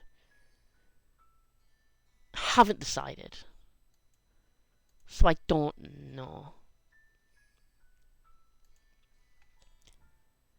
Anyway. Dear number 15. Any goofy side characters? Well, yeah, Josh, basically. But he's like the deuteragonist, so I guess that's not really a side character, is it? But he's definitely the goof of the group. He's definitely the dork. And we love him for that. But like goofy side characters, like part of the supporting cast. Yuri in her own way. Sadie definitely. But she's more quirky than goofy. I mean, and no, she's kind of both. She's just kind of a weirdo, and she like revels in that. She doesn't really care what people think about her. I mean, maybe a little bit, but she tries not to worry too much about it. She just likes whimsy. She likes whimsy and weird. So I guess Josh and Sada are the answers to that. I guess. Let's see. 16. Whoa! International Fetish Day, Free Friday, or Character Fetish?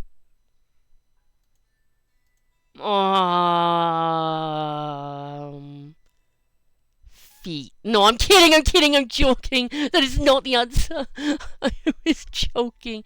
I don't know. I don't actually know. I don't know how to answer that question. Because these are growing up teenagers, like... So I'd have to, like, answer in terms of, like, when they're adults. Like, that's not to say that teenagers can't have fetishes, but I don't want to really, like, talk about that. Because that's not something I'm going to really go into in my book. Or whatever medium I'm going to go into. And if it was books, it's not going to be just one book. Jesus Christ.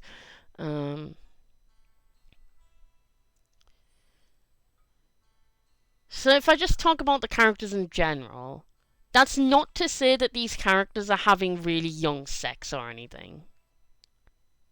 Like,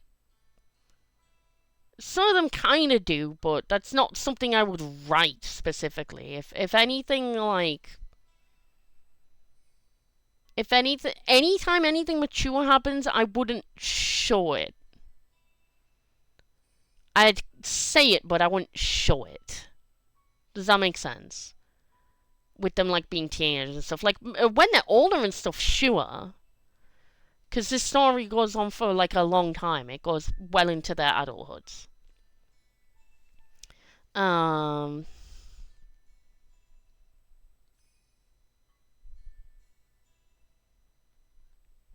mean, I could safely say Yuri's a pillow princess. Because of course she is.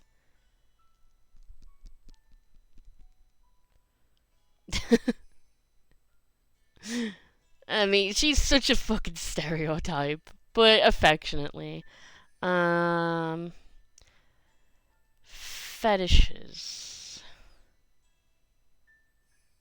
I don't really know. I don't really know if I can say anything specific.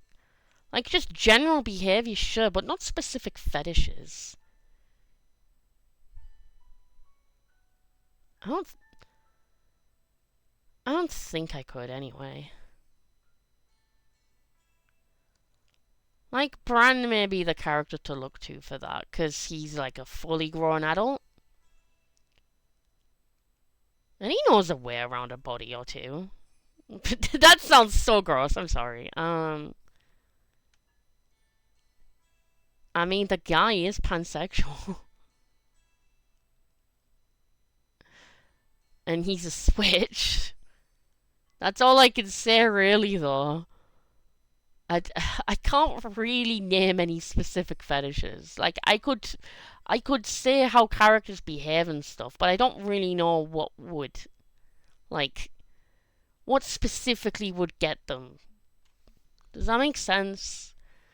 I would feel weird talking about it.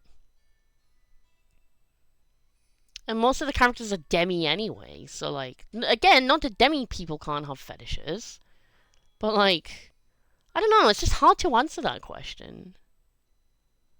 I don't know. That's my answer. My answer is, fuck you. What are you a cop? 17. Something unique that you like about your story's world. So I already touched on this. And I don't know if I would call it unique, but I like that there are a mixture of different time cultures. Like, are they called zeitgeists? Cultural zeitgeists? Is that what they're called? I like that they intermingle with each other. I like that you can live in like this 80s, 90s semi-utopia, because it's not a dystopia, but it's not a utopia either, but a semi-utopia version of the States in like the 80s and 90s. But you've got like the technology of like the 2010s, basically. And everything like preceding that. And you've got like this social progress, like you've got ace and pan flags in the 80s. I mean, those didn't get named and designed until when in our world? Like the 2010s, I think. That's what I like. Like you could definitely see the cultural relevance of the time it's set in, and it is definitely of that time. But you've just got that and more, if that makes sense. That's what I like about my story. That's what I like about it. One of the things I like about it, anyway. So, we're finally on the second half. Hooray! Day number 18. Would any of your characters be a fair ruler of your story's world? Yeah, a bunch of them would. Absolutely. Isabella would. She wouldn't want to rule. But she would if she had to. She'd take on the burden if she had to, and she'd be a good ruler. She's a very fair, diplomatic person, but also very pragmatic. Josh would not be a good ruler. He'd be fair, but he wouldn't be good. He knows that. I think Avery would probably be the fairest ruler. She'd be the kindest ruler, that's for sure. She's very much a sweet person. None of my characters would be perfect rulers, but they would be quite fair. Nadie would not be fair, but in a based way. Like, she'd flip bigotry on its head and be very punishing. So but she'd see that as fair. And I get that, and that's so real and based of her. I think the fairest ruler would be Bran, honestly. He'd be the fairest and also the best. He wouldn't want to, but he would if he had to. He'd objectively be the best one. Avery's dad. But none of my characters would particularly want to rule anyone. I mean, Sabrina and Yuri at first, sure, but definitely not nowadays. Because Yuri's just absolutely at first a wannabe princess. Not like literally, but in concept and like vibe. Very much princess vibe. I mean, for goodness sake, Nadie literally calls her princess sarcastically. So does Josh. But they are the only people she lets get away with that. Both for very different reasons. I wonder why she's okay with... I wonder why the gay character is okay with the short stack punk girl calling her princess. 'Tis a mystery. I fucking wonder. But yeah, she like gets to the point where she's like, yeah, I'm a princess, but like in an ironically. Because my friends shit talk me about it, and I agree it's quite funny. First time chat, Forgotten Dingo, British? Yes, I am. Hi, Forgotten Dingo, welcome in. I'm assuming you're not a bot like the last person because you put an actual message that is kind of relevant. But welcome on in. Hello, I've been yapping about my story in OCs for 2 hours. Or nearly 2 hours anyway. But welcome on in, welcome on in. Hello. Make yourself comfortable. I've been going through these pride prompts. We just got done with number 18, I think. Yeah, number 18. So we're on number 19 now. Martin Luther King Jr. Day. Can social change be achieved peacefully in your story's world? Not exactly. The short answer is both violence and peace are required. We need a mix of both. We need the people willing to be violent and the people that want to be pacifist. We need both sides, as long as they're both on the right side of history. Is like the best way I can explain that. And the only way I can explain that, really. So, short answer, no. Long, complicated answer, complex answer, kind of. Day 20, no name calling week. Any name calling or nicknames in your story? Well, like I said, Josh and Nadi nicknamed Yuri Princess. Get free viewers. Okay, never mind, that is a bot. Where are these bots coming from, dude?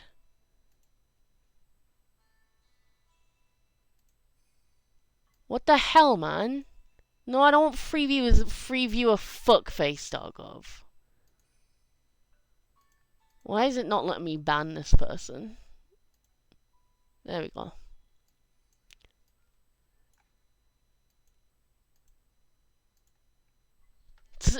Bots every time, man. I don't know if that affects, like... Because I know I need to reach a certain average of viewers per stream for affiliate. I don't know if bots affect that at all. And I mean, if they see that I keep banning people from my chat, will that also affect the decision? But I mean, these are clearly bots. Like, you come in my chat saying, get free views at freeviewers at fuckface.com. I'm not kidding, that's actually what the message said. You're clearly a fucking bot. I wonder if they came from Blue Sky with me streaming there. No fucking idea, but literally go away. I do not care. Anyway. Yeah, so Josh and Natty are the only people that can get away with calling Yuri Princess. But Natty over time calls her that affection. Like, Josh calls her it ironically. Natty starts calling her it affectionately for totally not gay reasons. Wink wonk. There's lesbians in my story. Who would have thought? Chat, I love lesbians. Anyway. As far as nicknames, I mean, nothing really, like, too surprising. Like, Avery gets called Ev sometimes. Isabella gets called Issa sometimes. Sometimes Izzy. Noseda gets called Seda or Sadie. Nadalia gets called Nadie. Just like like how you would typically nickname people. Joshua is just Josh. He's always known as that. Branko is always known as Bran. Just your typical standard, like, affectionate nicknames. That's how that goes. That is so funny, though. Just get free views at freeviewersfuckface.com. Like, come on. You gotta admit that's objectively funny. Anyway, enough on nicknames and fuckfaces.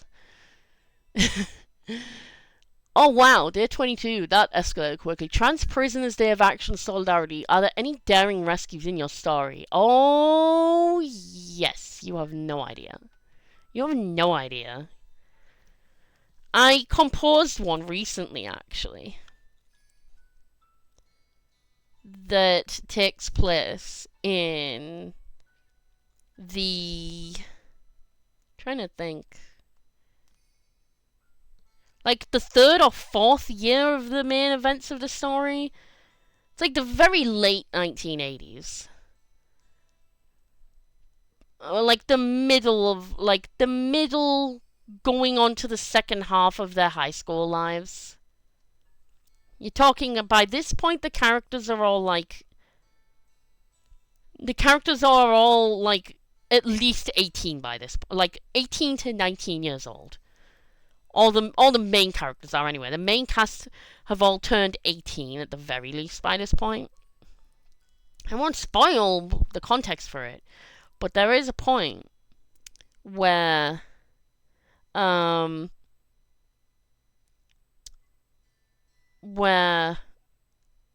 do I say it without spoiling? Now, this is gonna make it sound like Sabrina's a very common character. She's not. She starts off quite inconsequential at first, but she does become more of a regular over time.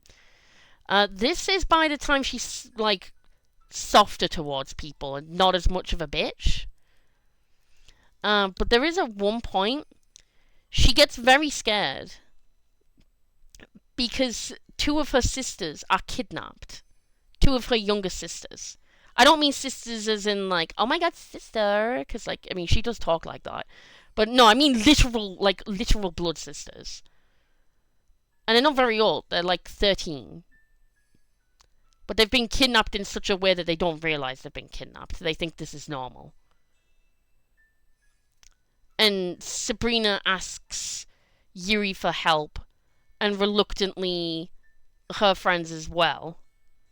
And they do help her out because they're good people, and they're like, yeah, we don't want kids getting kidnapped, what the fuck? Whatever our opinion is of each other, we're gonna help you out. Which she's very grateful for. And there is a daring rescue involving Josh, Isabella, Nadi, Noseda, Yuri, Sabrina, Avery, if I didn't say her already, and the twin sisters, and a big fucking taco truck, a lot of broomsticks, a lot of reckless driving and broom flying, and a very perilous cliff. That's all I will say on that matter. That's all I'm going to say on that matter. How far is this song? Okay, I'll let it loop one more time, then we'll change it. Not that the song is boring, it's just I've heard it a lot now. Anyway, so that's the daring rescue. I'd love to say more about it, but I can't. Day 23, Free Friday. Are any of your characters based on people you know in real life? So not in real life, no. They are based on fictional characters, like, inspired by. A bunch of my characters are kind of XPs. If you don't know what an XP is, it's basically like... It's basically very much like an already existing fictional character, and you've copied a lot about them, but it's still your own original character, if that makes sense. I don't know if XP is the right word, but I'm pretty sure I'm using it correctly. But, Isabella, visually and romantically, is very much inspired by Amity Blight. Her girlfriend, Noseda, is, of course, inspired by Luce Noseda. I mean, I guess I just spoiled that relationship, huh? Never mind, I'm sorry. But if you're this far into the video being surprised by spoilers, I don't know what to tell you. But yeah, Issa and Seda are a thing, and visually speaking, they're very much like Lumity. And in ways, personality-wise, a little bit as well. But with their own specific, unique personalities.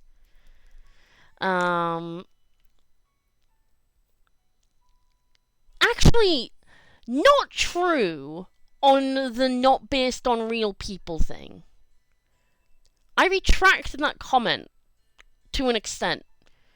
Because a couple of the characters, appearance-wise, are inspired by real people. So Sabrina is inspired by... I'm trying to remember what her name is. I'm trying to remember what her fucking username is. Because I don't know her real name. I'm looking her up right now. There she is.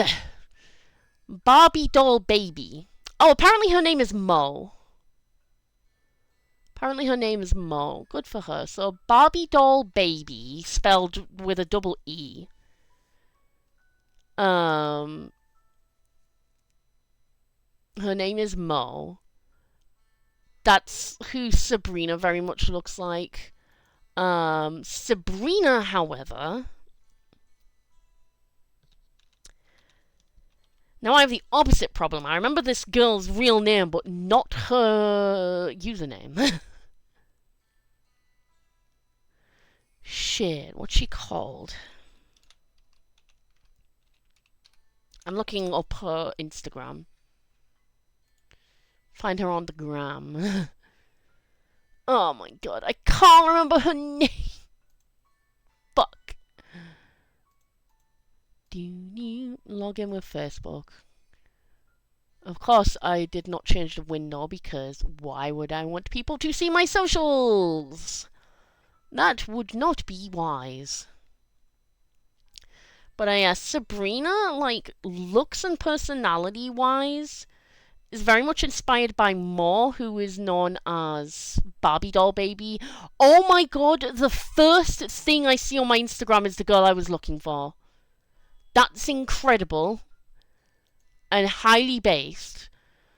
So Yuri, appearance and personality-wise, is inspired by a woman on social media called Lauren Payton, known as Hi Puppy Law. As in, like, the hi is in, like, hello, Poppy the flower, and then Law is in, like, for Lauren.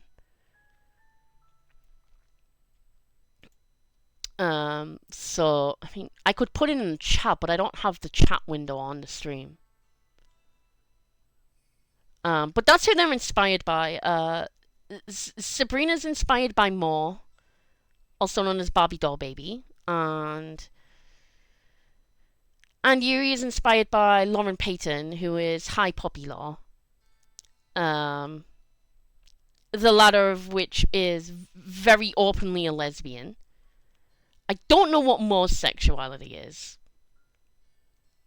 Regardless of what it is, like, she's valid in any case. But she's such a bad bitch, I mean that affectionately. But, like, appearance and voice-wise, and vibe-wise, that's who they're inspired by. Like, that's who I'd want to play them if they were live action. I'd want Mo as Sabrina and Lauren as Yuri. But, like, that's just specifically based on, like, videos I've seen of them and, like, their whole vibe and everything. Like, the characters aren't based on them by any means. They're just based on, like, they're inspired by content that they've put out. Lauren's very much the very high femme lesbian. And Mo, Barbie, I mean, well, it's in the name Barbie. She's very much like a living Barbie doll. Again, I mean that positively and affectionately. She absolutely nails it. And yeah, that's like, that's how I imagine them in real life. Like, in like, not animated. That's who I imagine they would be played by. Two absolute blonde babes, very femme, very good vibes. And they're besties. They're kind of toxic besties, but they learn to become less toxic and more actual, like, good friends over time that are actually good for each other. And we love that for them. Girls supporting girls. Chat, girls are great. I have no idea how many times that song has looped since I said I would stop it, but this is the last one, and then I'll change the song. But yeah, so Sabrina's inspired by Barbie, and just Barbie in general, honestly, like the actual brand Barbie. Yuri's inspired by Lauren and also a bit from Barbie as well, as in the general doll, like brand. Uh, Seda and Issa are inspired by Lumity, respectively. Um, Bran is definitely inspired, like, very much by, like, Uncle Iroh, but he's also kind of a Banjo XP. Like, from Banjo Kazooie, he's very much like if Banjo was just a human. And given that his best friend is basically a human XP version of Kazooie, I'm definitely not beating the allegations on that one. Nor am I going to deny them. But don't worry about it. But yeah, I take inspiration from other characters. Not so much real people, except for like Sabrina and Yuri.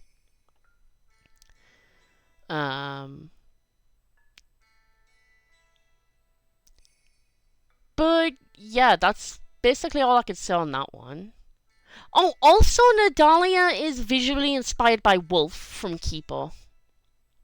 And also a little bit personality-wise. In fact, not a little bit inspired, heavily inspired. She's like, what if Wolf from Kipo was always a civilized person in a human family? But with divorce. And is also a raging lesbian. That's basically that. Oh my god, my phone's dying. Right as that loop ended as well. Let me put my phone on charge real quick. We don't want it to die. That would not be good.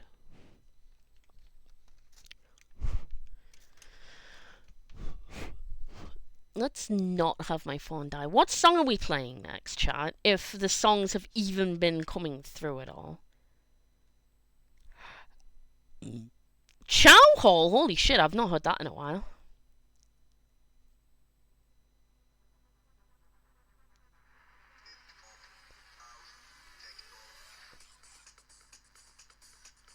Holy shit, I've not heard Chow Hall in a hot minute.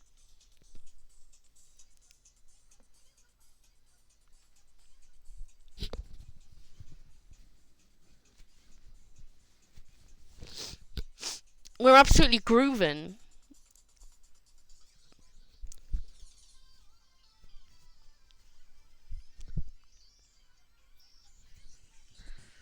Actually, no, this isn't the vibe. This isn't the vibe I want. Absolutely not the vibe we're looking for. It's a good song, but it's not the vibe. Oh my god, Sonic Song's live.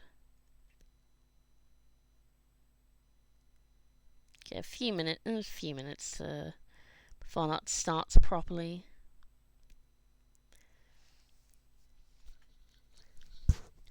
Oh, I know what song I'm in the vibe for.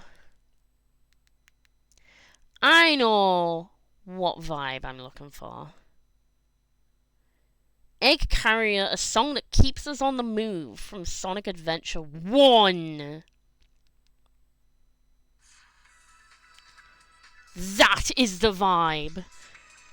That's the vibe we want. Definitely looping this one.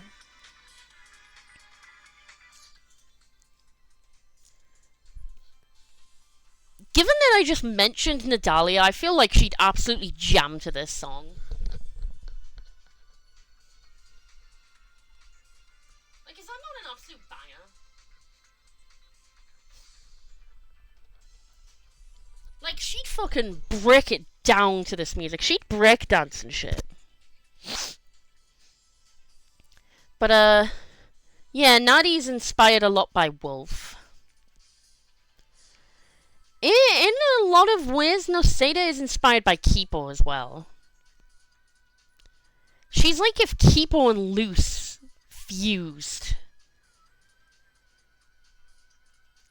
And looked like more like beta design loose because of the long hair. She doesn't have the long hair permanently. She does cut it short eventually.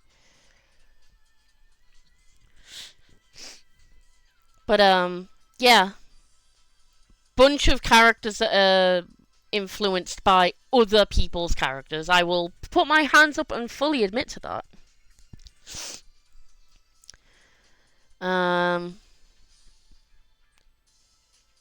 I mean, in terms of real life people, the only other person I could think of is Marty, who's very much inspired by me.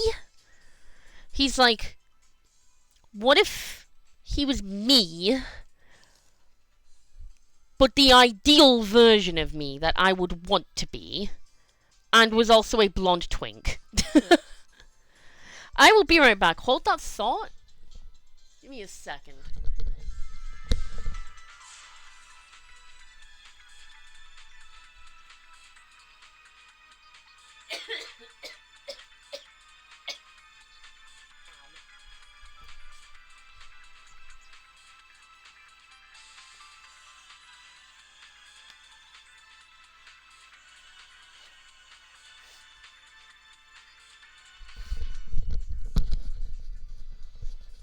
Alright, I'm back. But yeah, Marty's like the idealized version of me.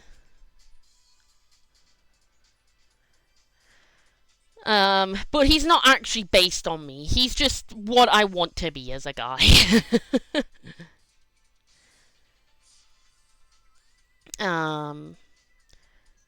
Though actually, now that I remember, I do have a couple of characters, like, just background characters that are just basically me and my wife. Just my fiancé and I, and if we existed in that universe. And of course we're together, because why wouldn't we be? And we still have multiple cuties to date, because of course we do.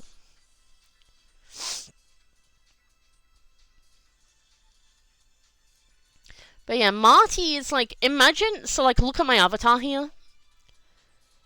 Make this not a fairy. So like, none of the, like, no wings. Make the hair blonde, and the eyes blue. That's Marty. That's just Marty. Like, that's exactly what he would look like. And I mean, he does get his hair cut shorter, so it's like easier to manage and nice and short and cute. And that song is about to loop back round. Hooray! But yeah, basically that's what I can say on like characters being based off of other people. Right. What is next?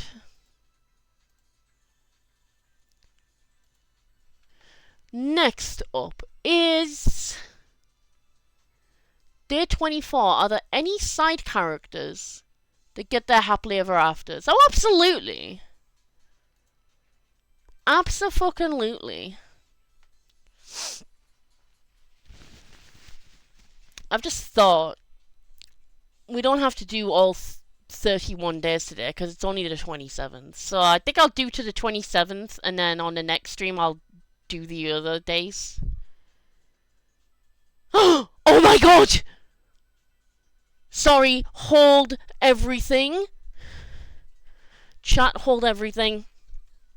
I just looked over, and a thing that I made for my wife, one of the things fell off. No! Okay, it's still sticky. I think it was just stood up too long. I think I need to make it stickier. Chat, this is a travesty. Where is my tape? I will be right back. We have an emergency. Okay, there's the tape. This is not good, chat.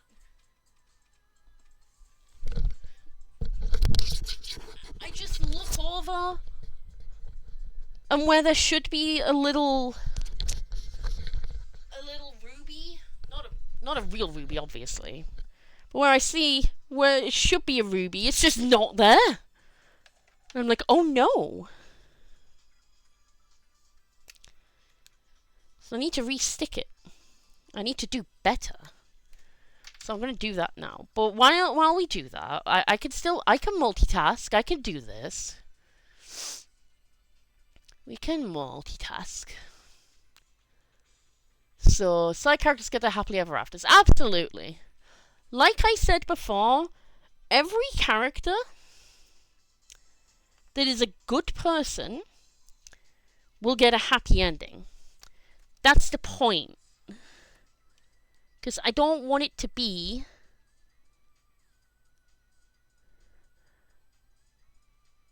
I don't want my good characters to go unrewarded. That being said, I will acknowledge 100%. Not everyone gets the happy ending that they want.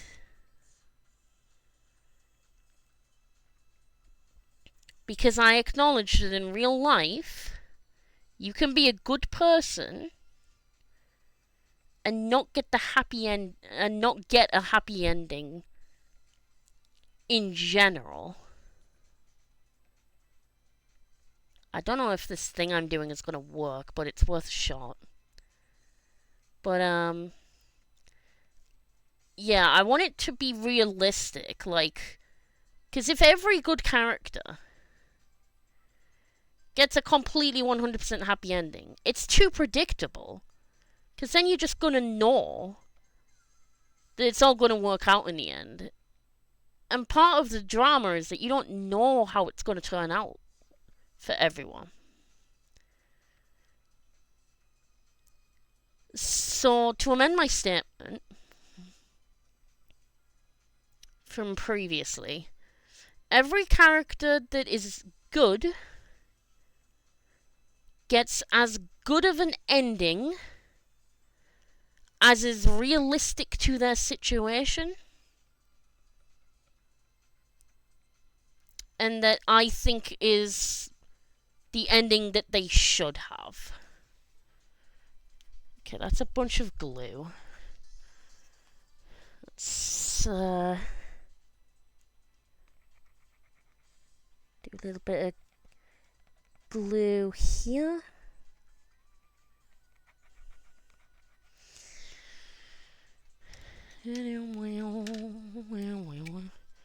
And a bit of tape should do the trick.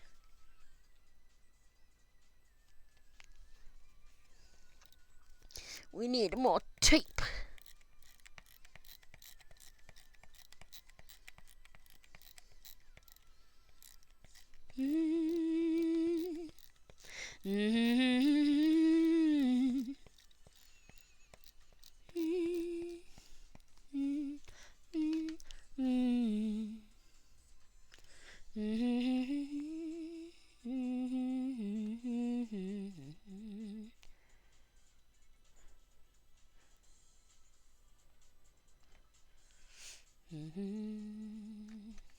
Shit.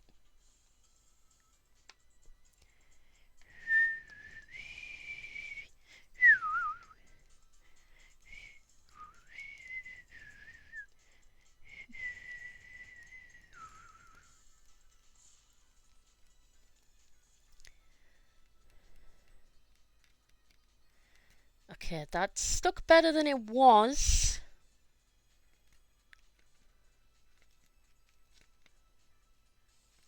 See, this is why I don't want to post this card. I want to give it in person. Alright, where's this lid? Lid! Where are either of the lids, more to the point? What? I have 2 lids. Okay, there's one.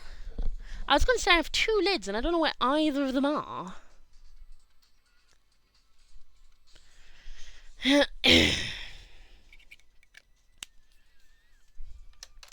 Ah, there's the other one. Found it. But yeah, this is why I don't want to post this card. I mean, it's stuck pretty well. It could still fall off. But as long as it's not stood constantly, it should be fine. And the person getting the card doesn't tend to keep cards stood up. She tends to keep them laid down in drawers. So it should be fine. Should honestly be fine. We have saved the ruby. It is once more attached to the card. Very good. I don't have a webcam on my computer, so I can't show you what I just did. But trust me, it looks very cute.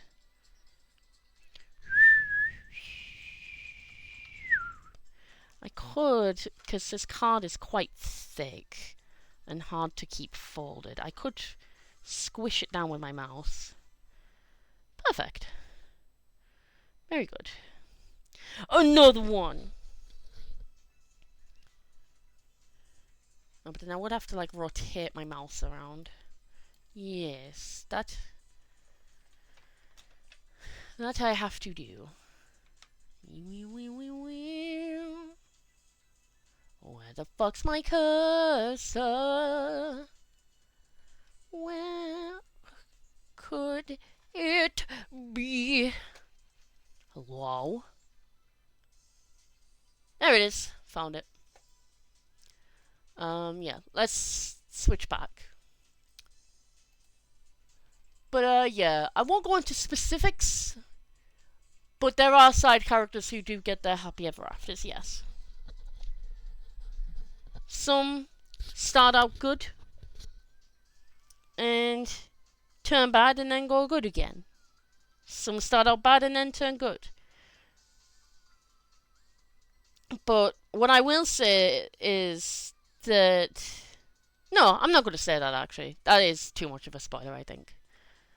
Yeah, all you need to know is that, yes, side characters do get happy endings, main characters get happy endings. Everyone that I think deserves a happy ending gets a happy ending. So, opposite day. Describe your story. So, day 25, opposite day. Describe your story, but make one thing the opposite. Okay, I'll try. In a world. I don't know. I was trying to do a bit. I couldn't think of anything. Okay, make one thing the opposite, huh? Okay. My story is about a magical world set in 1980s America, some before, some after, but primarily in the last 2 decades of the 20th century. And there are almost zero queer characters. Everyone's totally cishet. That physically hurt me to say. That was psychological torture to say. Never make me do that again. Anyway. We are very close. We have 2 more left. And then the last 4 we do on the Saturday stream. Which is actually the last day of the month, so that checks out. So day 26. Are any real life names or locations in your story? Yeah. Given that it's a parallel universe to our own and all the countries and everything are all the same. Yeah. There are some differences in, like, historical figures. I wouldn't have history exactly the same. Like, yes, some bad shit would go down in history, but it wouldn't be exactly the same. I don't want to go too into that, though. And I haven't fully thought all of that out yet. But yes, there are real place names. In terms of, like, real people names, I couldn't really say. I haven't really thought about that. But, like, geographically, yes. And our last day, our final day. Alright. Day 27, International Holocaust Remembrance Day. I don't know why I said it like that. International Holocaust Remembrance Day. Any character confront their past trauma.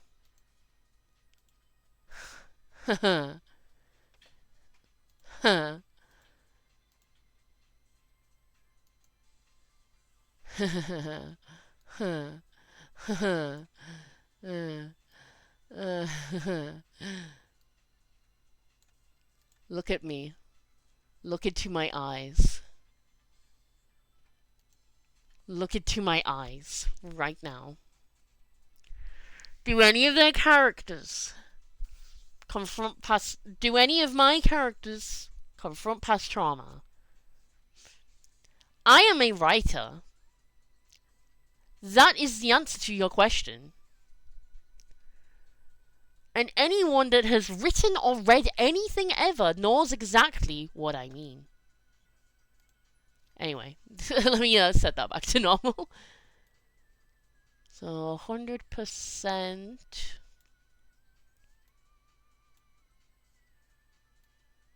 No, that's the wrong axis. And this was on 10, I think.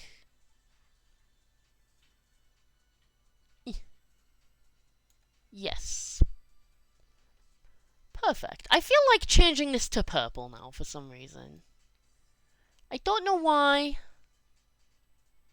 But I feel like changing it to purple. A very light purple.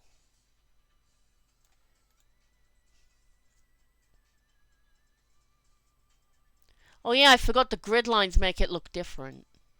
So when I go off, that's like very bright.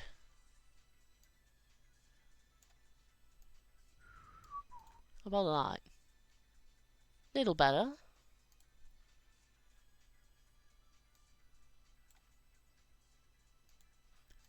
That? Yeah, good enough. That's the color I feel right now. Can't quite explain it, but that's the vibe. That's the vibe I feel right now.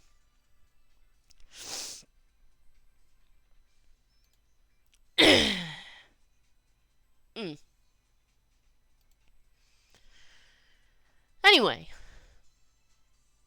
Yes. To answer your question, yes. My characters do come from past trauma. And that's quite a sad one to end on, and it is nearly the 28th for me now anyway, so we'll jump on to day 28 and we'll end there. We'll end on the 28th, and then we'll cover 29, 30, and 31 on 31. So, the 28th, a description of what gives your characters hope. That's a much more nice and hopeful one to end on. So what gives my characters hope? The connections they make with people. The family and friends that they have in their lives and the people that they love. That's what gives them hope. Because it reminds them that they are loved and cared for. And this goes for any character, by the way. This isn't just my main character. At least any good aligned character, anyway.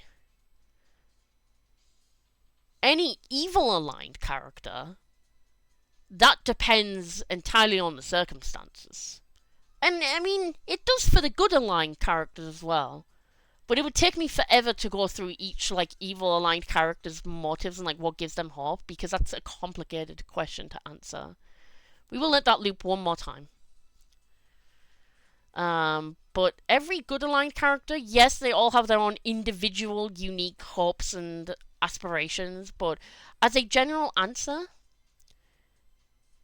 it's their loved ones, reminding them that they matter in this world. And I feel like everyone needs that. And that's it. We finally made it through all of the prompts. Hooray! You love to see it. I finally am up to date with a monthly prompt. It finally happened. It finally happened. La la la la la. Alright, so, I don't know what else to do for this video now, so I guess we just raid someone?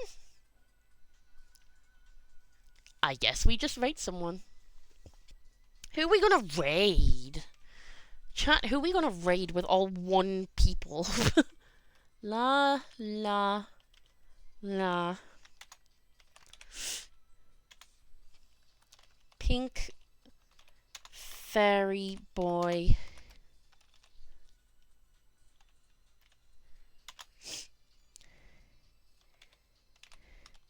Yapped forever.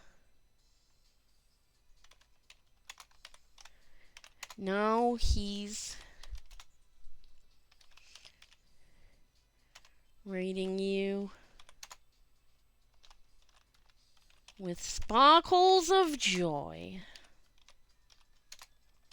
La, la, la. La, la, la.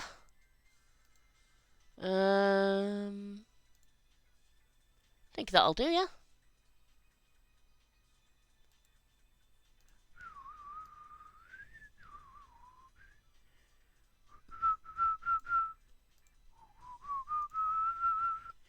Pink Fairy Boy yapped forever, now he's raiding you with sparkles of joy!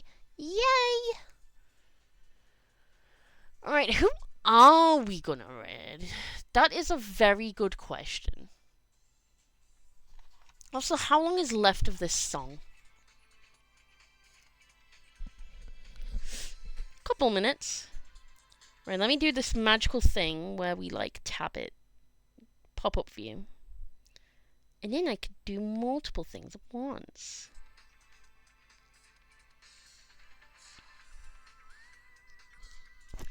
Alright, let's get this raid going. Oh, I know exactly who we're raiding.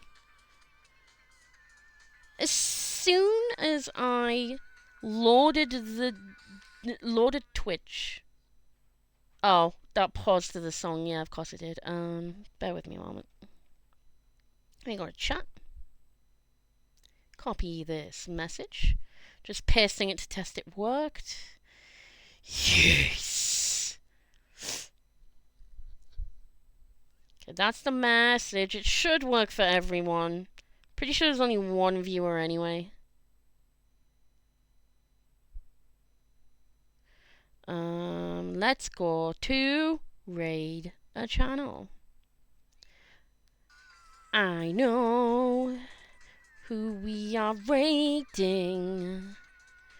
We are raiding TTP.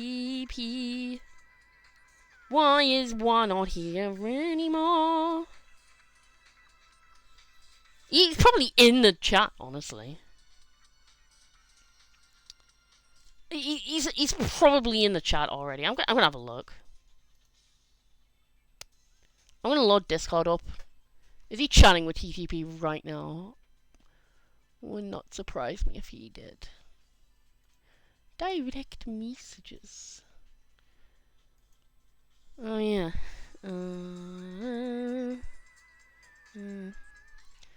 Yeah, it's not showing or saying. Sorry for the headphone adjustment. That was weird.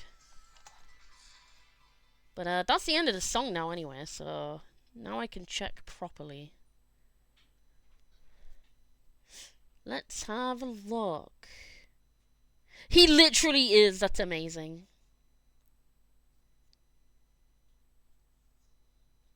Do you think I can get him to sneakily raid TTP with me while he's in a call with TTP? Because that would be very funny.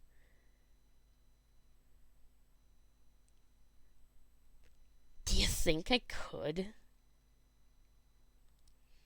Where are you, Hi. About to raid TTP if you wanna copy this raid message. Lol. Shh. Don't tell him. I see you in his VC. Lol. Then I have the message copied. Boop. Alright, let's see if that works. I have no idea if it will. I don't know if it'll work. But, it's worth a shot. I just put, hi, about to read TTV if you want to copy this red message. Lol, shh, don't tell him. I see you in his VC, lol. La la la, pink fairy boy, yapped forever. Now he's reading with sparkles of joy. La la la. Alright, let's get Twitch back up. Alright. Chat, are you ready? All one of us, I'm pretty sure. But we're gonna raid him! Raid him! Do it. Just do it! Chat, get him. I want that fox obliterated! Start raid. You already have a raid in progress. Yeah. Yes, I do. Yes, I do. Did it fucking work? Did it work? I do not know.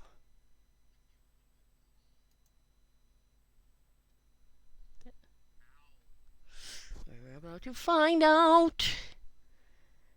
Hooray!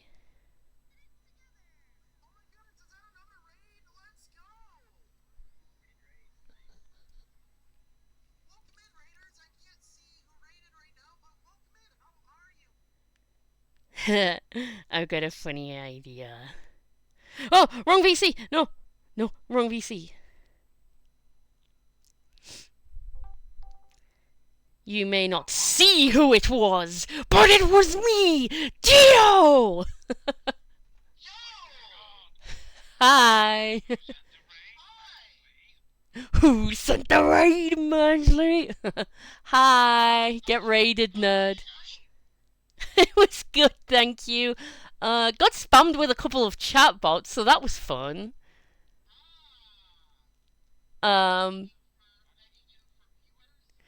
it was like, get free viewers. Literally, one of the links, I cannot make this up, and it is the funniest thing I've read in my life. One of the messages said, get free viewers at freeviewersfuckface.gov. I'm like, huh? What do you mean? Great.